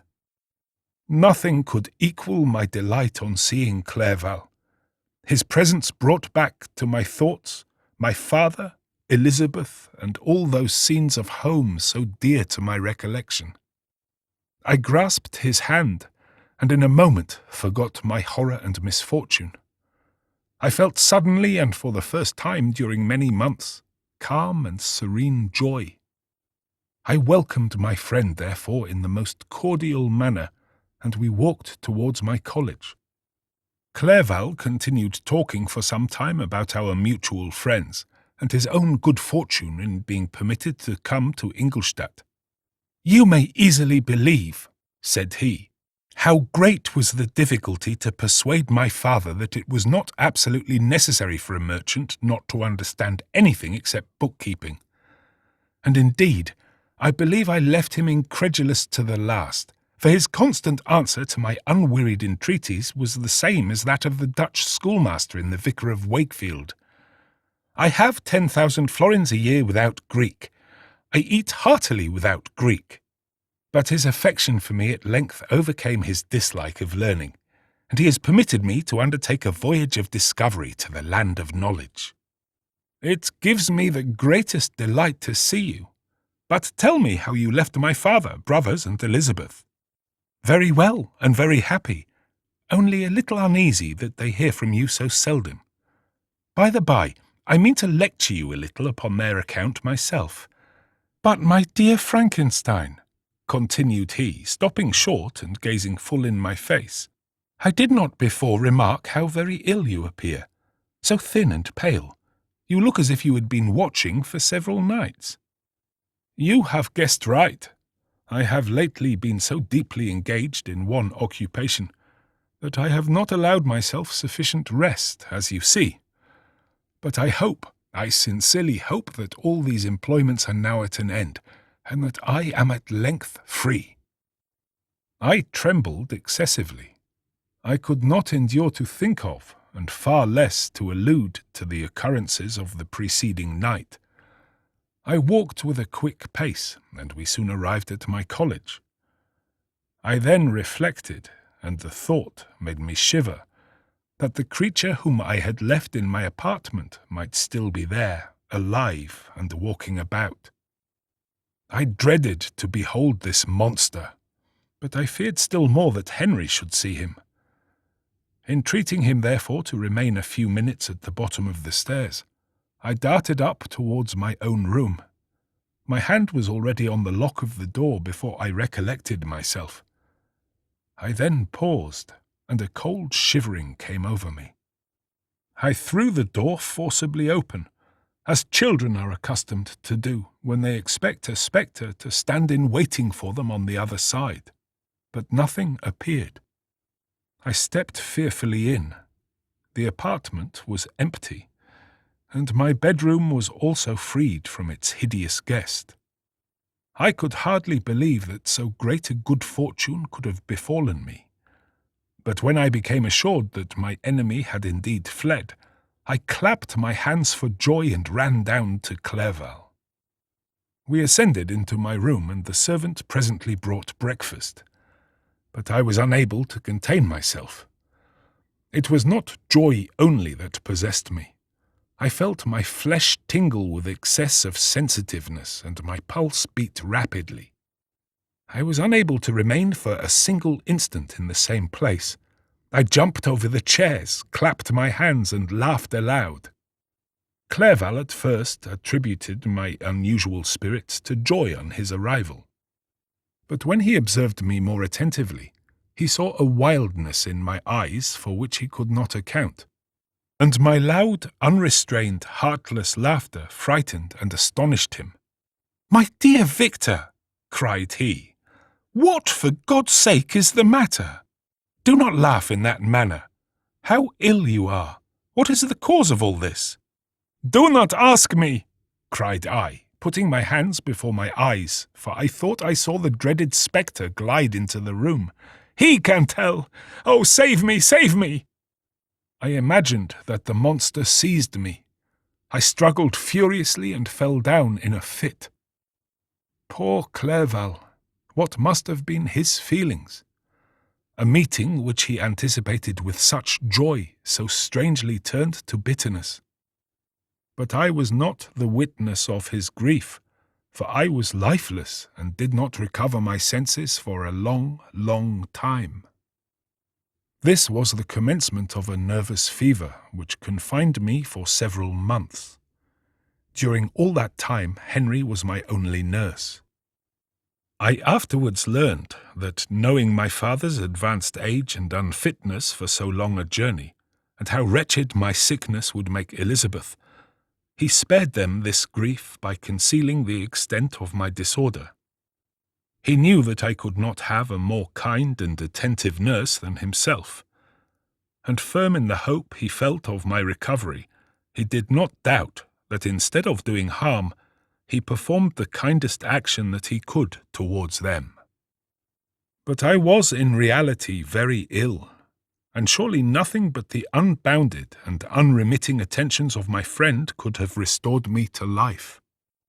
The form of the monster on whom I had bestowed existence was forever before my eyes, and I raved incessantly concerning him.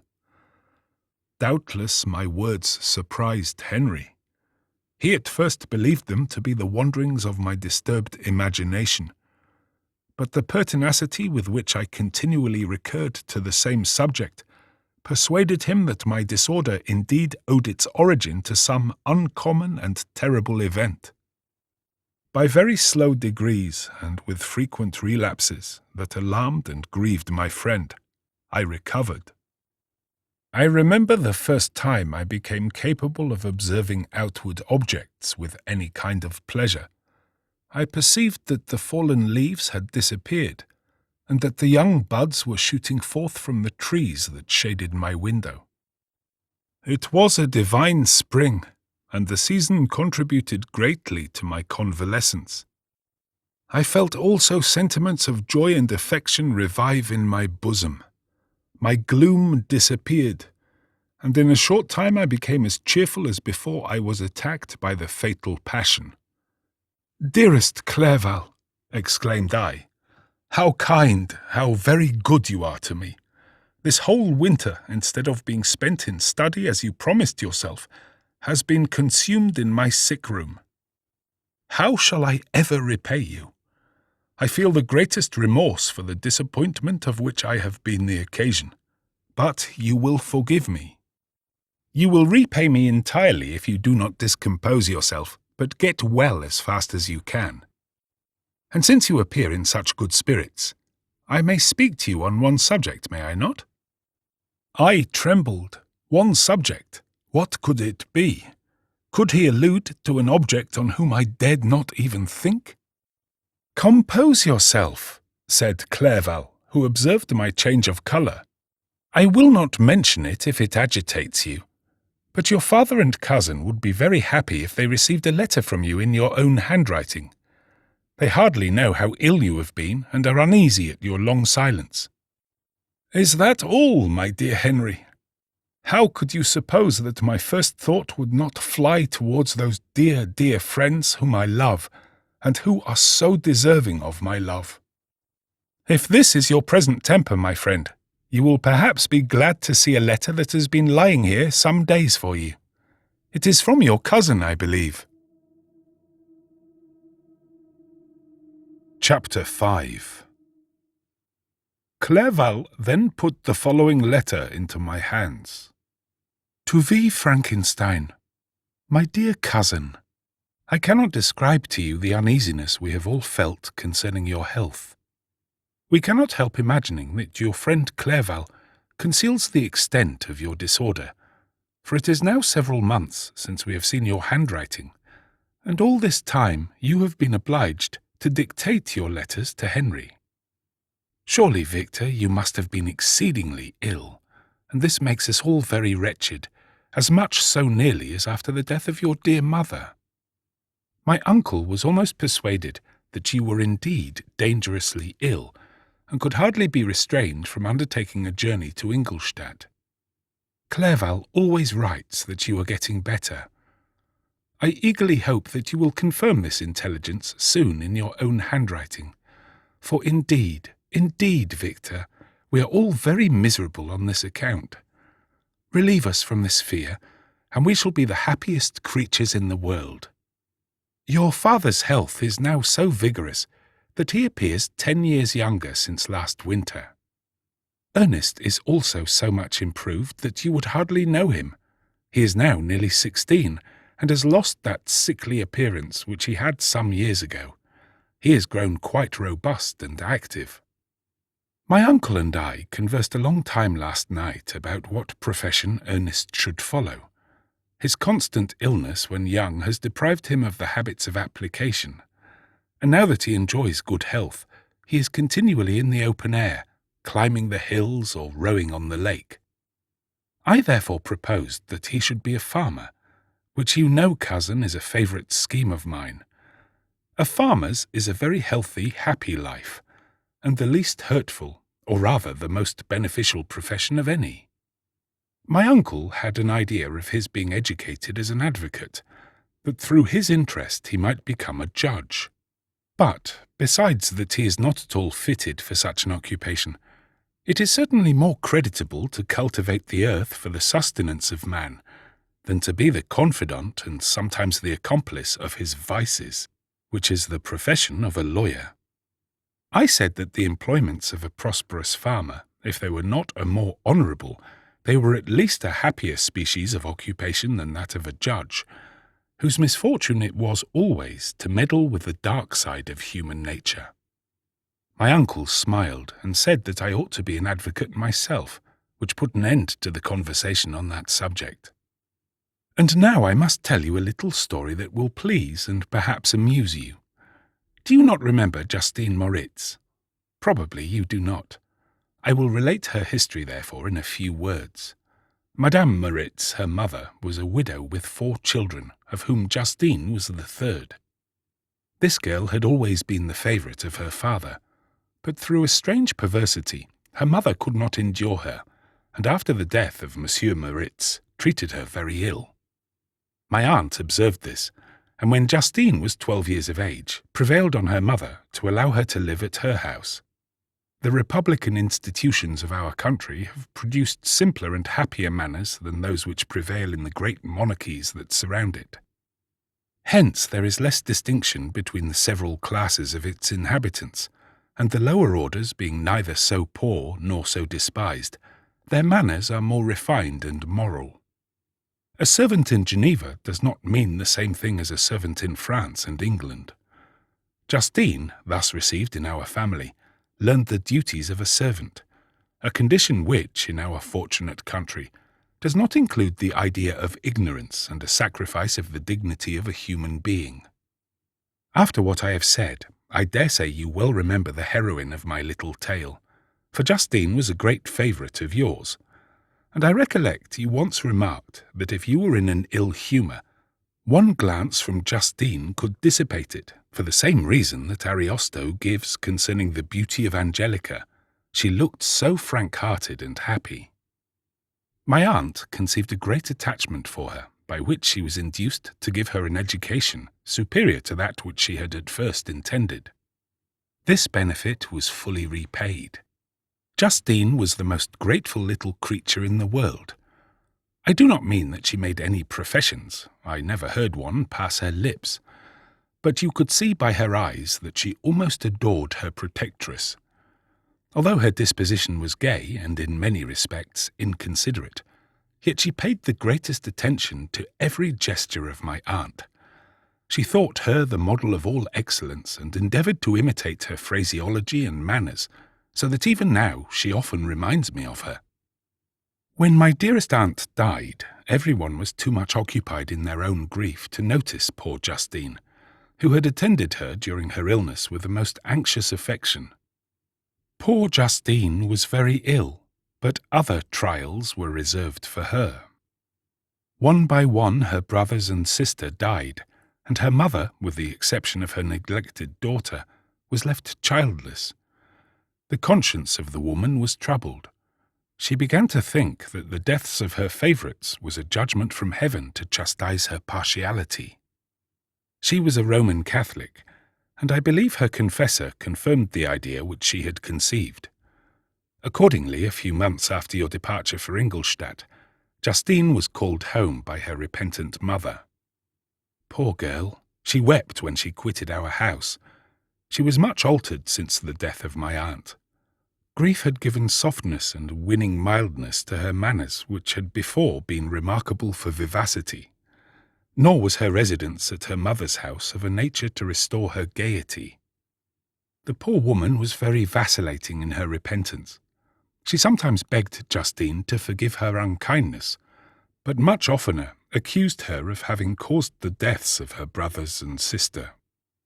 Perpetual fretting at length threw Madame Moritz into a decline, which at first increased her irritability, but she is now at peace forever. She died on the first approach of cold weather at the beginning of this last winter. Justine has returned to us, and I assure you I love her tenderly. She is very clever and gentle and extremely pretty. As I mentioned before, her mien and her expressions continually remind me of my dear aunt. I must also say a few words to you, my dear cousin, of little darling William. I wish you could see him. He is very tall of his age, with sweet, laughing blue eyes, dark eyelashes, and curling hair. When he smiles, 2 little dimples appear on each cheek, which are rosy with health. He has already had 1 or 2 little wives, but Louisa Byron is his favourite, a pretty little girl of 5 years of age. Now, dear Victor, I dare say you wish to be indulged in a little gossip concerning the good people of Geneva. The pretty Miss Mansfield has already received the congratulatory visits on her approaching marriage with a young Englishman, John Melbourne, Esquire. Her ugly sister, Manon, married Monsieur Duvillard, the rich banker, last autumn. Your favourite schoolfellow, Louis Manoir, has suffered several misfortunes since the departure of Clerval from Geneva. But he has already recovered his spirits, and is reported to be on the point of marrying a very lively, pretty Frenchwoman, Madame Tavernier. She is a widow and much older than Manoir, but she is very much admired and a favourite with everybody. I have written myself into good spirits, dear cousin, yet I cannot conclude without again anxiously inquiring concerning your health. Dear Victor, if you are not very ill, write yourself, and make your father and all of us happy, or I cannot bear to think of the other side of the question. My tears already flow. Adieu, my dearest cousin. Elizabeth Lavenza, Geneva, March 18th, 17. Dear, dear Elizabeth, I exclaimed when I had read her letter. I will write instantly and relieve them from the anxiety they must feel. I wrote, and this exertion greatly fatigued me, but my convalescence had commenced and proceeded regularly. In another fortnight I was able to leave my chamber. One of my first duties on my recovery was to introduce Clerval to the several professors of the university. In doing this I underwent a kind of rough usage, ill-befitting the wounds that my mind had sustained. Ever since the fatal night, the end of my labours and the beginning of my misfortunes, I had conceived a violent antipathy even to the name of natural philosophy.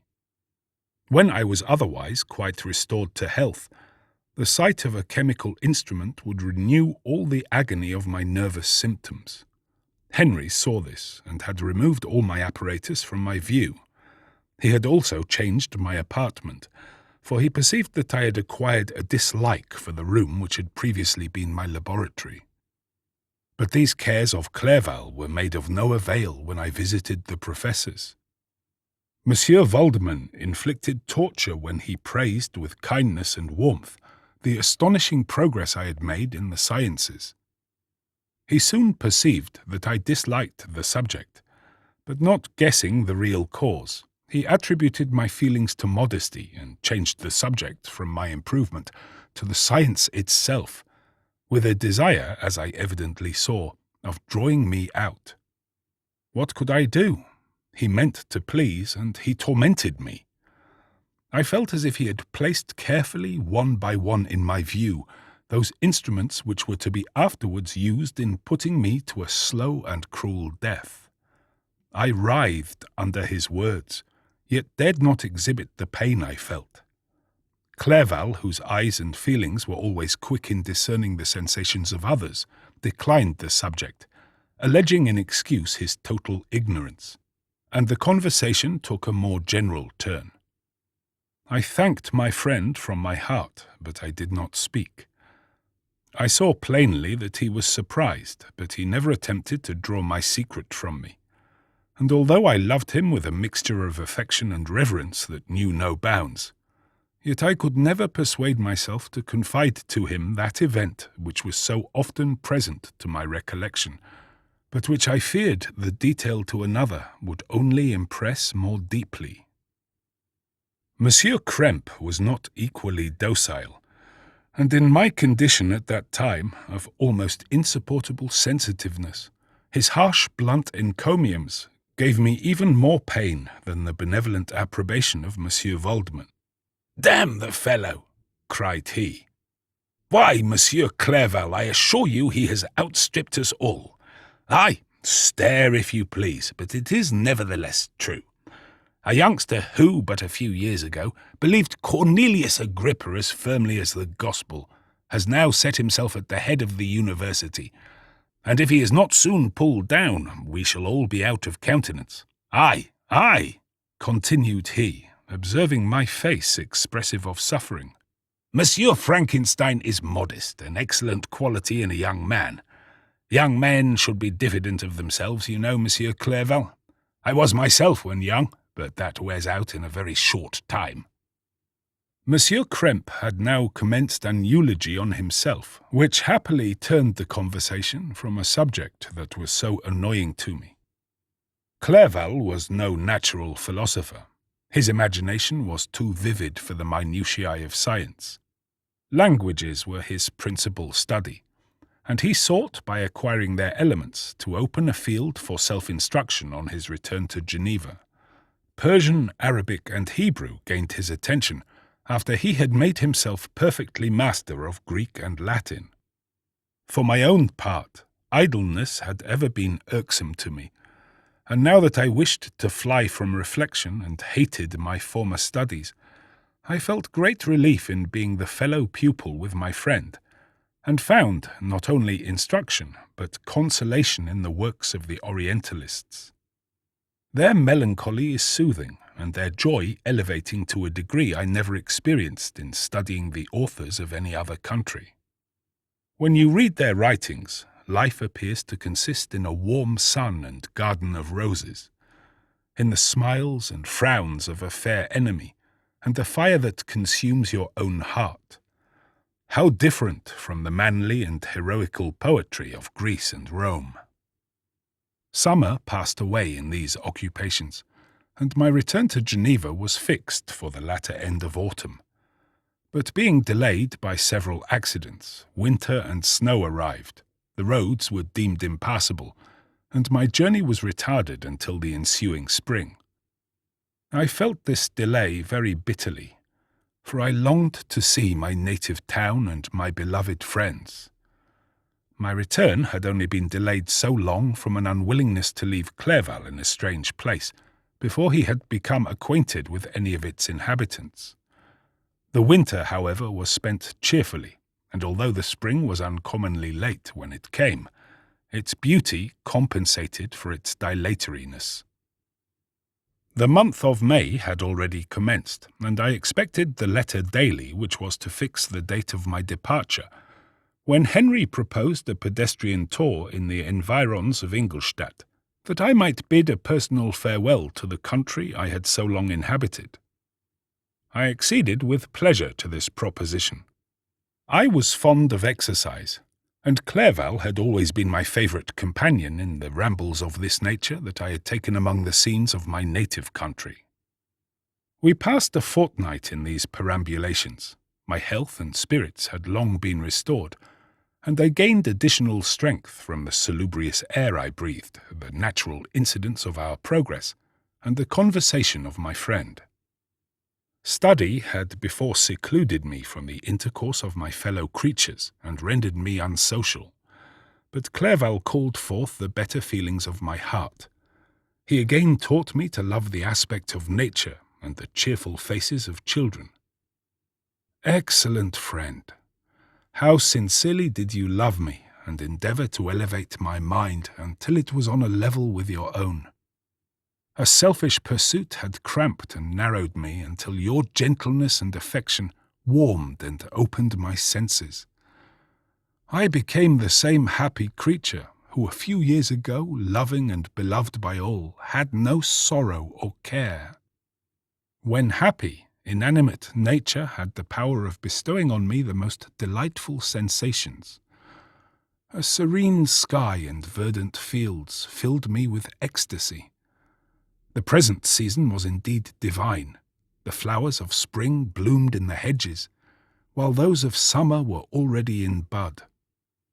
I was undisturbed by thoughts which, during the preceding year, had pressed upon me, notwithstanding my endeavours to throw them off, with an invincible burden. Henry rejoiced in my gaiety, and sincerely sympathized in my feelings. He exerted himself to amuse me while he expressed the sensations that filled his soul. The resources of his mind on this occasion were truly astonishing.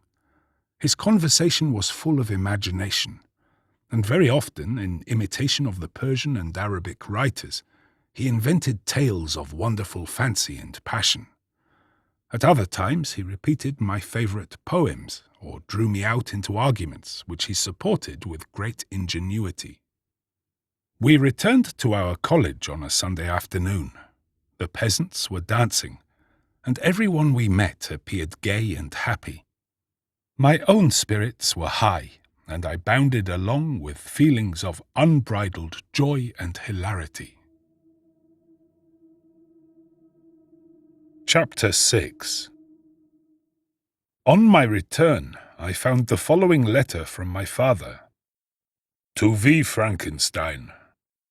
My dear Victor, you have probably waited impatiently for a letter to fix the date of your return to us, and I was at first tempted to write only a few lines, merely mentioning the day on which I should expect you. But that would be a cruel kindness, and I dare not do it. What would be your surprise, my son, when you expected a happy and gay welcome, to behold, on the contrary, tears and wretchedness? And how, Victor, can I relate our misfortune? Absence cannot have rendered you callous to our joys and griefs, and how shall I inflict pain on an absent child? I wish to prepare you for the woeful news, but I know it is impossible. Even now your eye skims over the page to seek the words which are to convey to you the horrible tidings. William is dead. That sweet child whose smiles delighted and warmed my heart, who was so gentle yet so gay. Victor, he is murdered. I will not attempt to console you, but will simply relate the circumstances of the transaction. Last Thursday, May 7th, I, my niece, and your 2 brothers went to walk in Plan Palais. The evening was warm and serene, and we prolonged our walk farther than usual. It was already dusk before we thought of returning, and then we discovered that William and Ernest, who had gone on before, were not to be found. We accordingly rested on a seat until they should return. Presently Ernest came and inquired if we had seen his brother. He said that they had been playing together, that William had run away to hide himself, and that he vainly sought for him, and afterwards waited for him a long time, but that he did not return. This account rather alarmed us, and we continued to search for him until night fell, when Elizabeth conjectured that he might have returned to the house. He was not there. We returned again with torches, for I could not rest when I thought that my sweet boy had lost himself, and was exposed to all the damps and dews of night. Elizabeth also suffered extreme anguish.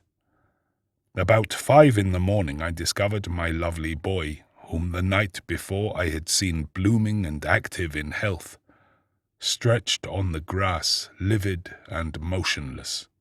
The print of the murderer's finger was on his neck. He was conveyed home, and the anguish that was visible in my countenance betrayed the secret to Elizabeth. She was very earnest to see the corpse. At first I attempted to prevent her, but she persisted, and entering the room where it lay, hastily examined the neck of the victim, and clasping her hands exclaimed, "Oh God, I have murdered my darling infant!"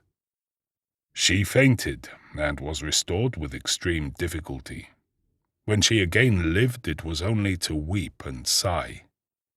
She told me that same evening William had teased her to let him wear a very valuable miniature that she possessed of your mother. This picture is gone, and was doubtless the temptation which urged the murderer to the deed. We have no trace of him at present, although our exertions to discover him are unremitted, but they will not restore my beloved William. Come, dearest Victor, you alone can console Elizabeth. She weeps continually and accuses herself unjustly as the cause of his death. Her words pierce my heart. We are all unhappy, but will not that be an additional motive for you, my son, to return and be our comforter? Your dear mother! Alas, Victor! I now say, thank God she did not live to witness the cruel, miserable death of her youngest darling. Come, Victor, not brooding thoughts of vengeance against the assassin, but with feelings of peace and gentleness that will heal instead of festering the wounds of our minds. Enter the house of mourning, my friend, but with kindness and affection for those who love you, and not with hatred for your enemies. Your affectionate and afflicted father, Alphonse Frankenstein. Geneva, May 12th, 17. Clerval, who had watched my countenance as I read this letter, was surprised to observe the despair that succeeded to the joy I had first expressed on receiving news from my friends. I threw the letter on the table and covered my face with my hands. "My dear Frankenstein," exclaimed Henry when he perceived me weep with bitterness, "are you always to be unhappy? My dear friend, what has happened?" I motioned him to take up the letter, while I walked up and down the room in the extremest agitation. Tears also gushed from the eyes of Clerval as he read the account of my misfortune. "I can offer you no consolation, my friend," said he. "Your disaster is irreparable. What do you intend to do?" "To go instantly to Geneva. Come with me, Henry, to order the horses." During our walk, Clerval endeavoured to raise my spirits. He did not do this by common topics of consolation, but by exhibiting the truest sympathy. "Poor William," said he, "that dear child. He now sleeps with his angel mother. His friends mourn and weep, but he is at rest. He does not now feel the murderer's grasp. A sod covers his gentle form, and he knows no pain. He can no longer be a fit subject for pity. The survivors are the greatest sufferers, and for them time is the only consolation. Those maxims of the Stoics that death was no evil, and that the mind of man ought to be superior to despair on the eternal absence of a beloved object, ought not to be urged. Even Cato wept over the dead body of his brother. Clerval spoke thus as we hurried through the streets. The words impressed themselves on my mind, and I remembered them afterwards in solitude. But now, as soon as the horses arrived, I hurried into the cabriolet and bade farewell to my friend. My journey was very melancholy. At first I wished to hurry on, for I longed to console and sympathize with my loved and sorrowing friends. But when I drew near my native town, I slackened my progress. I could hardly sustain the multitude of feelings that crowded into my mind. I passed through scenes familiar to my youth, but which I had not seen for nearly 6 years. How altered everything might be during that time! One sudden and desolating change had taken place, but 1,000 little circumstances might have by degrees worked other alterations, which, although they were done more tranquilly, might not be the less decisive. Fear overcame me. I dared not advance, dreading 1,000 nameless evils that made me tremble, although I was unable to define them. I remained 2 days at Lausanne in this painful state of mind. I contemplated the lake. The waters were placid. All around was calm, and the snowy mountains, the palaces of nature, were not changed. By degrees the calm and heavenly scene restored me, and I continued my journey towards Geneva. The road ran by the side of the lake, which became narrower as I approached my native town. I discovered more distinctly the black sides of Jura and the bright summit of Mont Blanc. I wept like a child. Dear mountains, my own beautiful lake, how do you welcome your wanderer? Your summits are clear, the sky and lake are blue and placid. Is this to prognosticate peace, or to mock at my unhappiness? I fear, my friend, that I shall render myself tedious by dwelling on these preliminary circumstances. But they were days of comparative happiness, and I think of them with pleasure. My country, my beloved country! Who but a native can tell the delight I took in again beholding thy streams, thy mountains, and more than all, thy lovely lake? Yet as I drew nearer home, grief and fear again overcame me. Night also closed around, and when I could hardly see the dark mountains, I felt still more gloomily. The picture appeared a vast and dim scene of evil, and I foresaw obscurely that I was destined to become the most wretched of human beings. Alas, I prophesied truly, and failed only in one single circumstance, that in all the misery I imagined and dreaded, I did not conceive the 100th part of the anguish I was destined to endure. It was completely dark when I arrived in the environs of Geneva. The gates of the town were already shut, and I was obliged to pass the night at Secheron, a village half a league to the east of the city. The sky was serene, and as I was unable to rest, I resolved to visit the spot where my poor William had been murdered. As I could not pass through the town, I was obliged to cross the lake in a boat to arrive at Plainpalais. During this short voyage I saw the lightnings playing on the summit of Mont Blanc in the most beautiful figures. The storm appeared to approach rapidly, and on landing I ascended a low hill that I might observe its progress. It advanced, the heavens were clouded, and I soon felt the rain coming slowly in large drops, but its violence quickly increased. I quitted my seat and walked on, although the darkness and storm increased every minute, and the thunder burst with a terrific crash over my head. It was echoed from Salève, the Jura, and the Alps of Savoy. Vivid flashes of lightning dazzled my eyes, illuminating the lake, making it appear like a vast sheet of fire. Then, for an instant, everything seemed of a pitchy darkness, until the eye recovered itself from the preceding flash.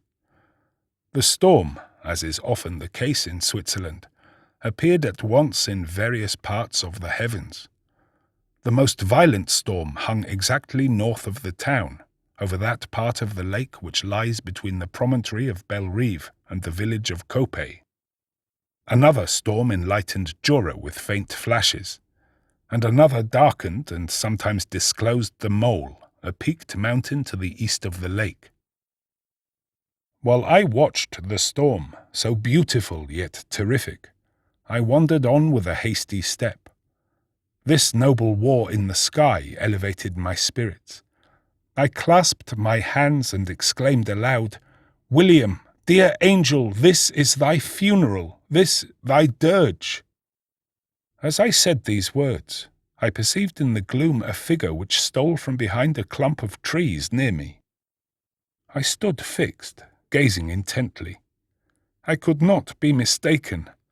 A flash of lightning illuminated the object and discovered its shape plainly to me.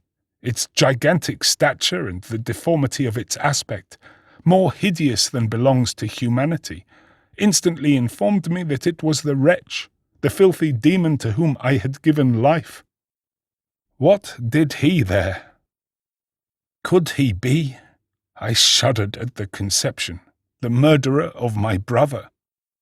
No sooner did that idea cross my imagination than I became convinced of its truth. My teeth chattered, and I was forced to lean against a tree for support.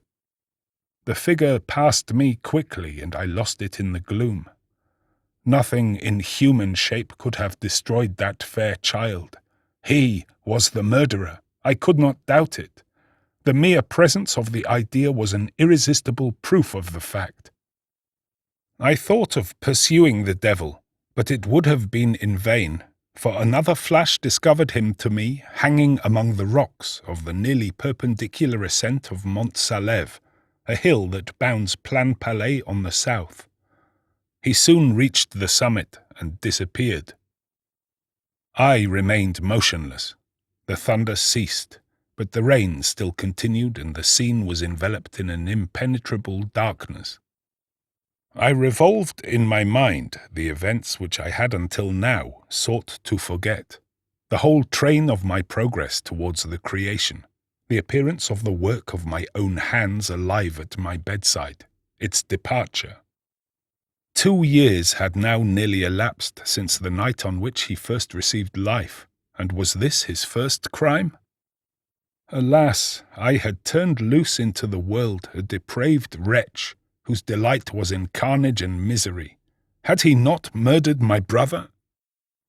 No one can conceive the anguish I suffered during the remainder of the night, which I spent cold and wet in the open air. But I did not feel the inconvenience of the weather. My imagination was busy in scenes of evil and despair.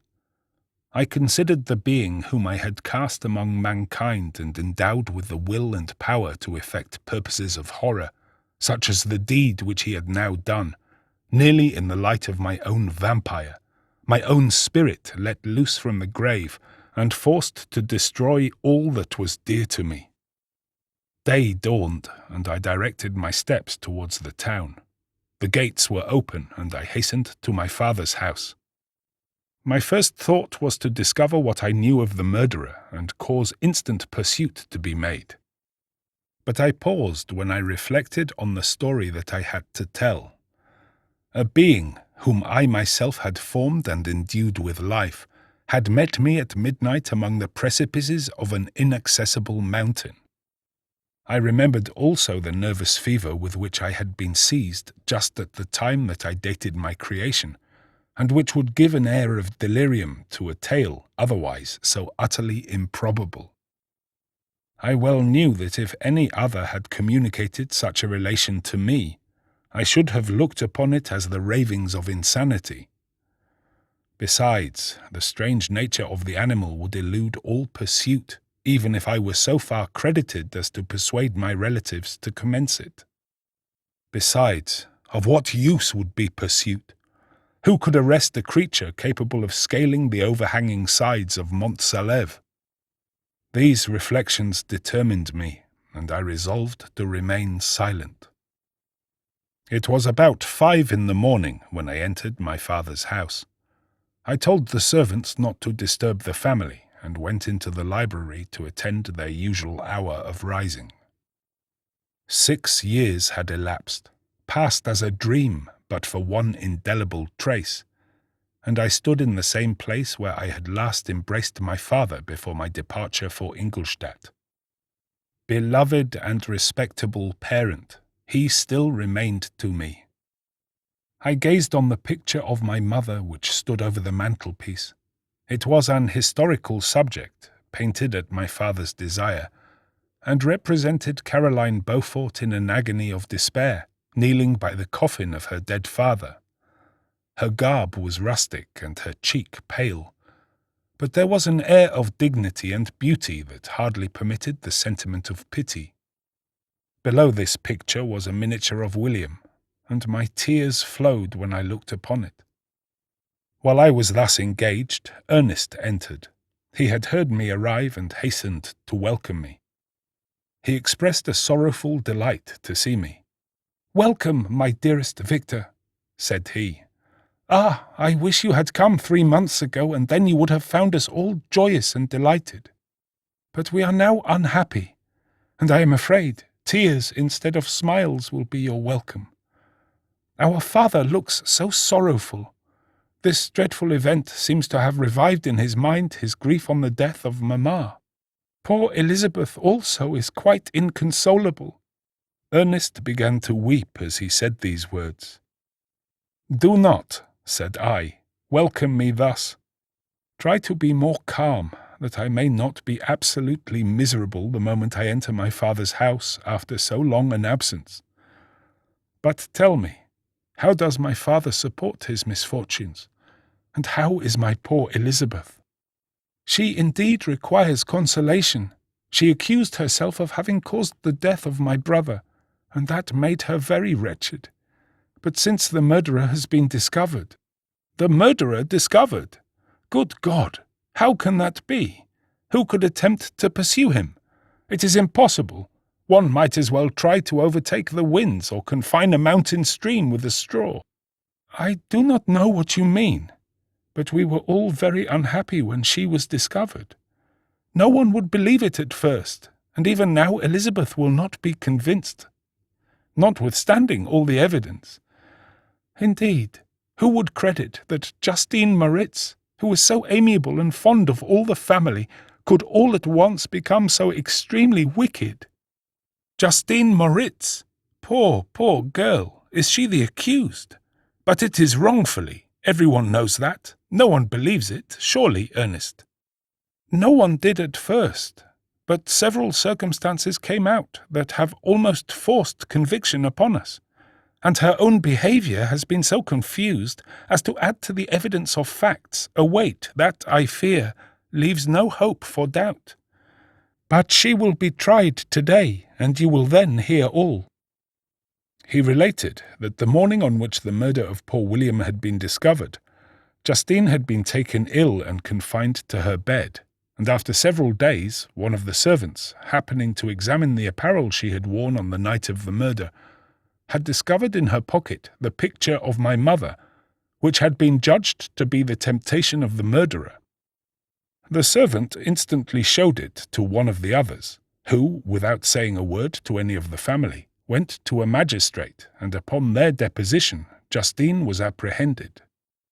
On being charged with the fact, the poor girl confirmed the suspicion in a great measure by her extreme confusion of manner.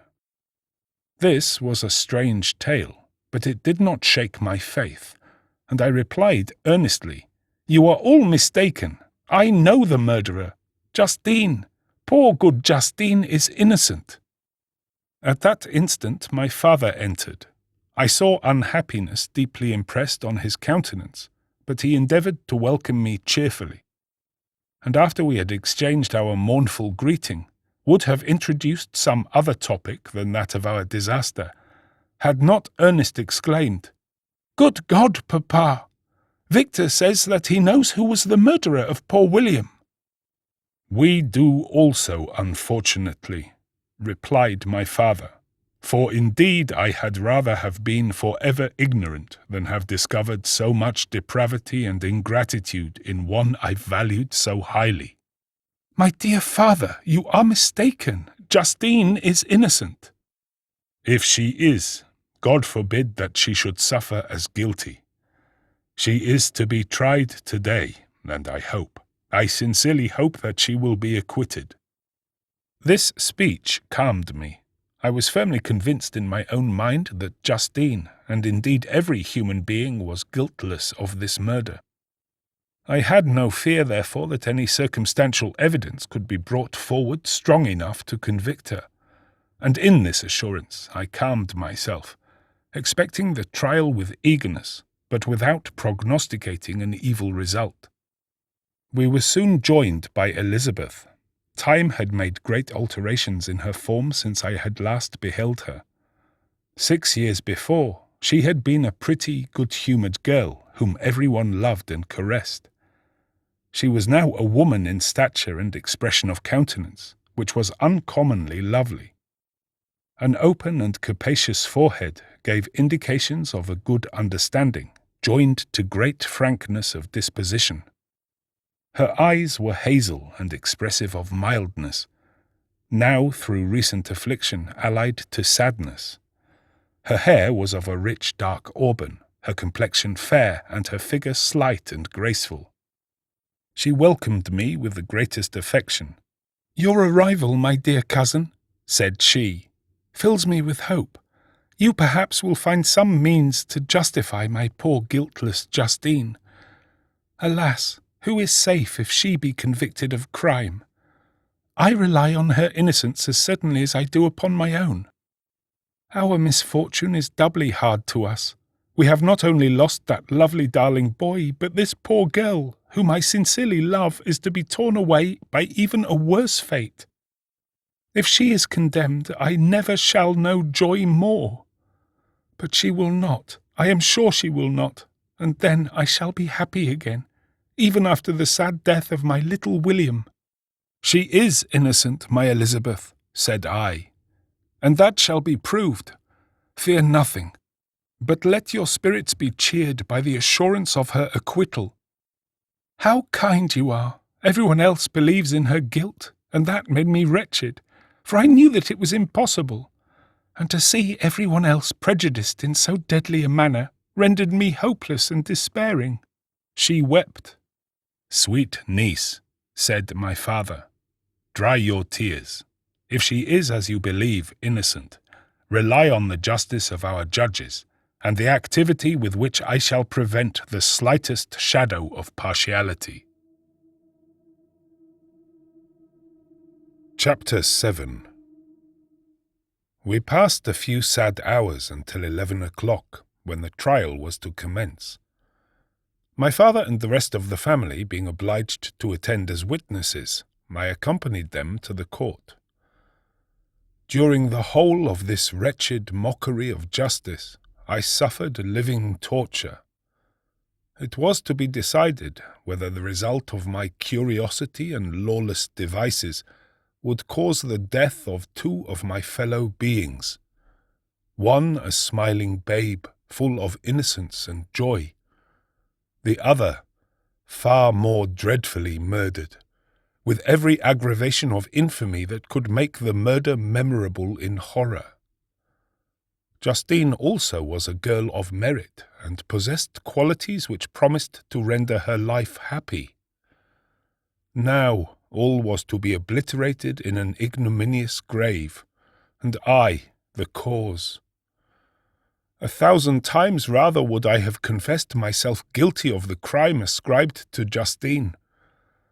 But I was absent when it was committed, and such a declaration would have been considered as the ravings of a madman, and would not have exculpated her who suffered through me. The appearance of Justine was calm. She was dressed in mourning, and her countenance, always engaging, was rendered by the solemnity of her feelings exquisitely beautiful. Yet she appeared confident in innocence, and did not tremble, although gazed on and execrated by thousands. For all the kindness which her beauty might otherwise have excited was obliterated in the minds of the spectators by the imagination of the enormity she was supposed to have committed. She was tranquil, yet her tranquillity was evidently constrained, and as her confusion had before been adduced as a proof of her guilt, she worked up her mind to an appearance of courage. When she entered the court, she threw her eyes round it and quickly discovered where we were seated. A tear seemed to dim her eye when she saw us, but she quickly recovered herself, and a look of sorrowful affection seemed to attest her utter guiltlessness. The trial began, and after the advocate against her had stated the charge, several witnesses were called. Several strange facts combined against her, which might have staggered anyone who had not such proof of her innocence as I had. She had been out the whole of the night on which the murder had been committed, and towards morning had been perceived by a market woman not far from the spot where the body of the murdered child had been afterwards found. The woman asked her what she did there, but she looked very strangely and only returned a confused and unintelligible answer. She returned to the house about 8 o'clock, and when one inquired where she had passed the night, she replied that she had been looking for the child, and demanded earnestly if anything had been heard concerning him. When shown the body, she fell into violent hysterics, and kept her bed for several days. The picture was then produced, which the servant had found in her pocket, and when Elizabeth, in a faltering voice, proved that it was the same which, an hour before the child had been missed, she had placed round his neck, a murmur of horror and indignation filled the court. Justine was called on for her defence. As the trial had proceeded, her countenance had altered. Surprise, horror, and misery were strongly expressed. Sometimes she struggled with her tears, but when she was desired to plead, she collected her powers, and spoke in an audible, although variable voice. "God knows," she said, "how entirely I am innocent. But I do not pretend that my protestations should acquit me. I rest my innocence on a plain and simple explanation of the facts which have been adduced against me, and I hope the character I have always borne will incline my judges to a favourable interpretation, where any circumstance appears doubtful or suspicious." She then related that, by the permission of Elizabeth, she had passed the evening of the night on which the murder had been committed at the house of an aunt at Chêne, a village situated at about a league from Geneva. On her return at about 9 o'clock, she met a man who asked her if she had seen anything of the child who was lost. She was alarmed by this account and passed several hours in looking for him, when the gates of Geneva were shut, and she was forced to remain several hours of the night in a barn belonging to a cottage, being unwilling to call up the inhabitants, to whom she was well known. Unable to rest or sleep, she quitted her asylum early, that she might again endeavour to find my brother. If she had gone near the spot where his body lay, it was without her knowledge. That she had been bewildered when questioned by the market woman was not surprising, since she had passed a sleepless night, and the fate of poor William was yet uncertain. Concerning the picture, she could give no account. "I know," continued the unhappy victim, "how heavily and fatally this one circumstance weighs against me, but I have no power of explaining it. And when I have expressed my utter ignorance, I am only left to conjecture concerning the probabilities by which it might have been placed in my pocket. But here also I am checked. I believe that I have no enemy on earth, and none surely would have been so wicked as to destroy me wantonly. Did the murderer place it there? I know of no opportunity afforded him for so doing, or if I had, why should he have stolen the jewel to part with it again so soon? I commit my cause to the justice of my judges, yet I see no room for hope. I beg permission to have a few witnesses examined concerning my character, and if their testimony shall not overweigh my supposed guilt, I must be condemned, although I would pledge my salvation on my innocence." Several witnesses were called who had known her for many years, and they spoke well of her. But fear and hatred of the crime of which they supposed her guilty rendered them timorous and unwilling to come forward. Elizabeth saw even this last resource, her excellent dispositions and irreproachable conduct, about to fail the accused, when, although violently agitated, she desired permission to address the court. "I am," said she, "the cousin of the unhappy child who was murdered, or rather his sister, for I was educated by and have lived with his parents ever since, and even long before his birth. It may therefore be judged indecent in me to come forward on this occasion. But when I see a fellow creature about to perish through the cowardice of her pretended friends, I wish to be allowed to speak, that I may say what I know of her character. I am well acquainted with the accused. I have lived in the same house with her, at one time for 5, and at another for nearly 2 years. During all that period she appeared to me the most amiable and benevolent of human creatures. She nursed Madame Frankenstein, my aunt, in her last illness with the greatest affection and care, and afterwards attended her own mother during a tedious illness, in a manner that excited the admiration of all who knew her. After which she again lived in my uncle's house, where she was beloved by all the family. She was warmly attached to the child who is now dead, and acted towards him like a most affectionate mother. For my own part, I do not hesitate to say that notwithstanding all the evidence produced against her, I believe and rely on her perfect innocence. She had no temptation for such an action. As to the bauble on which the chief proof rests, if she had earnestly desired it, I should have willingly given it to her, so much do I esteem and value her." "Excellent Elizabeth." A murmur of approbation was heard, but it was excited by her generous interference, and not in favour of poor Justine, on whom the public indignation was turned with renewed violence, charging her with the blackest ingratitude. She herself wept as Elizabeth spoke, but she did not answer. My own agitation and anguish was extreme during the whole trial. I believed in her innocence. I knew it. Could the demon who had, I did not for a minute doubt, murdered my brother, also in his hellish sport have betrayed the innocent to death and ignominy?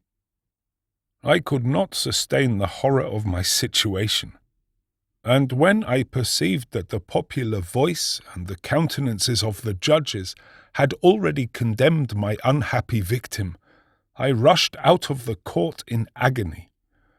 The tortures of the accused did not equal mine. She was sustained by innocence, but the fangs of remorse tore my bosom and would not forego their hold. I passed a night of unmingled wretchedness. In the morning I went to the court. My lips and throat were parched. I dared not ask the fatal question, but I was known, and the officer guessed the cause of my visit. The ballots had been thrown, they were all black, and Justine was condemned. I cannot pretend to describe what I then felt.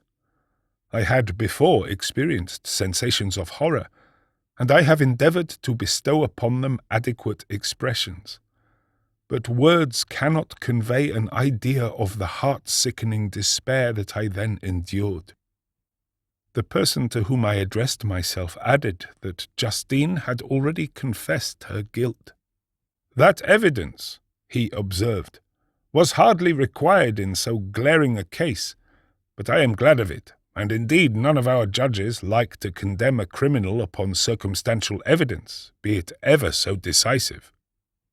When I returned home, Elizabeth eagerly demanded the result. "My cousin," replied I, "it is decided as you may have expected.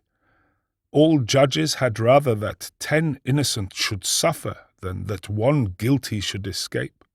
But she has confessed." This was a dire blow to poor Elizabeth, who had relied with firmness upon Justine's innocence. "Alas," said she, "how shall I ever again believe in human benevolence? Justine, whom I loved and esteemed as my sister, how could she put on those smiles of innocence only to betray? Her mild eyes seemed incapable of any severity or ill humour, and yet she has committed a murder." Soon after, we heard that the poor victim had expressed a wish to see my cousin. My father wished her not to go, but said that he left it to her own judgment and feelings to decide. "Yes," said Elizabeth, "I will go, although she is guilty, and you, Victor, shall accompany me.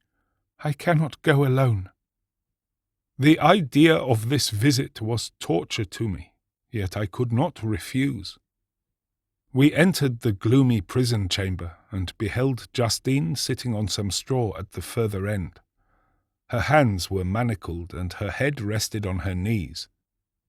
She rose on seeing us enter, and when we were left alone with her, she threw herself at the feet of Elizabeth, weeping bitterly. My cousin wept also. "Oh, Justine," said she, "why did you rob me of my last consolation? I relied on your innocence, and although I was then very wretched, I was not so miserable as I am now. And do you also believe that I am so very, very wicked? do you also join with my enemies to crush me?" Her voice was suffocated with sobs.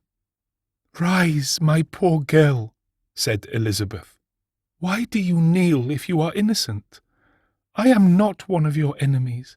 I believed you guiltless, notwithstanding every evidence, until I heard that you had yourself declared your guilt. That report, you say, is false.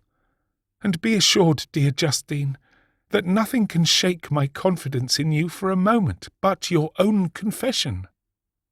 "I did confess, but I confessed a lie. I confessed that I might obtain absolution. But now that falsehood lies heavier at my heart than all my other sins. The God of heaven forgive me. Ever since I was condemned, my confessor has besieged me. He threatened and menaced until I almost began to think that I was the monster that he said I was. He threatened excommunication and hellfire in my last moments if I continued obdurate. Dear lady, I had none to support me. All looked on me as a wretch doomed to ignominy and perdition. What could I do? In an evil hour I subscribed to a lie, and now only am I truly miserable." She paused, weeping, and then continued. "I thought with horror, my sweet lady, that you should believe your Justine, whom your blessed aunt had so highly honoured, and whom you loved, was a creature capable of a crime which none but the devil himself could have perpetrated. Dear William, dearest blessed child, I soon shall see you again in heaven, where we shall all be happy, and that consoles me, going as I am to suffer ignominy and death. Oh, Justine, forgive me for having for one moment distrusted you. Why did you confess? But do not mourn, my dear girl. I will everywhere proclaim your innocence and force belief. Yet you must die. You, my playfellow, my companion, my more than sister.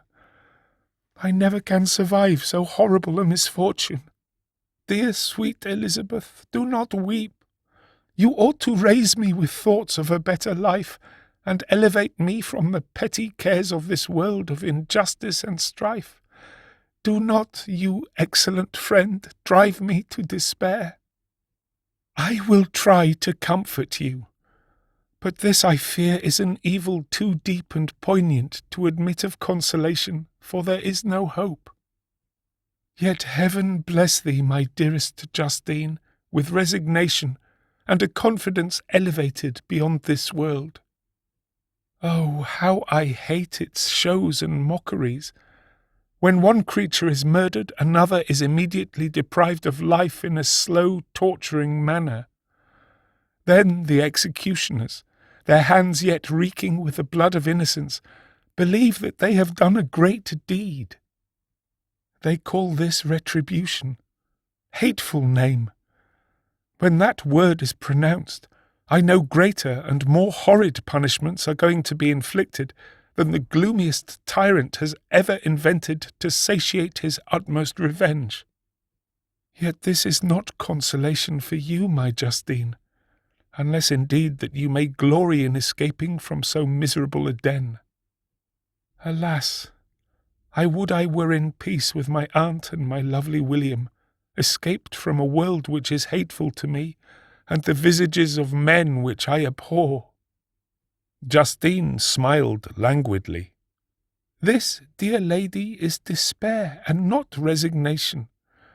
I must not learn the lesson that you would teach me.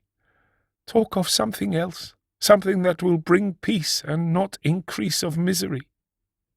During this conversation, I had retired to a corner of the prison room, where I could conceal the horrid anguish that possessed me. Despair! Who talked of that? The poor victim, who on the morrow was to pass the dreary boundary between life and death, felt not as I did such deep and bitter agony. I gnashed my teeth and ground them together, uttering a groan that came from my inmost soul. Justine started. When she saw who it was, she approached me and said, "Dear sir, you are very kind to visit me. You, I hope, do not believe that I am guilty." I could not answer. "No, Justine," said Elizabeth. "He is more convinced of your innocence than I was, for even when he heard that you had confessed, he did not credit it." "I truly thank him. In these last moments I feel the sheerest gratitude towards those who think of me with kindness. How sweet is the affection of others to such a wretch as I am! It removes more than half my misfortune, and I feel as if I could die in peace, now that my innocence is acknowledged by you, dear lady, and your cousin." Thus the poor sufferer tried to comfort others and herself. She indeed gained the resignation she desired. But I, the true murderer, felt the never-dying worm alive in my bosom, which allowed of no hope or consolation. Elizabeth also wept and was unhappy, but hers also was the misery of innocence, which, like a cloud that passes over the fair moon, for a while hides, but cannot tarnish its brightness. Anguish and despair had penetrated into the core of my heart. I bore a hell within me which nothing could extinguish. We stayed several hours with Justine, and it was with great difficulty that Elizabeth could tear herself away. "I wish," cried she, "that I were to die with you. I cannot live in this world of misery." Justine assumed an air of cheerfulness, while she with difficulty repressed her bitter tears. She embraced Elizabeth and said, in a voice of half-suppressed emotion, "Farewell, sweet lady, dearest Elizabeth, my beloved and only friend. May heaven in its bounty bless and preserve you. May this be the last misfortune that you will ever suffer. Live, and be happy, and make others so." As we returned, Elizabeth said, "You know not, my dear Victor, how much I am relieved, now that I trust in the innocence of this unfortunate girl. I never could again have known peace if I had been deceived in my reliance on her. For the moment that I did believe her guilty, I felt an anguish that I could not have long sustained. Now my heart is lightened. The innocent suffers, but she whom I thought amiable and good has not betrayed the trust I reposed in her, and I am consoled." "Amiable cousin, such were your thoughts, mild and gentle as your own dear eyes and voice. But I was a wretch, and none ever conceived of the misery that I then endured." End of Volume 1.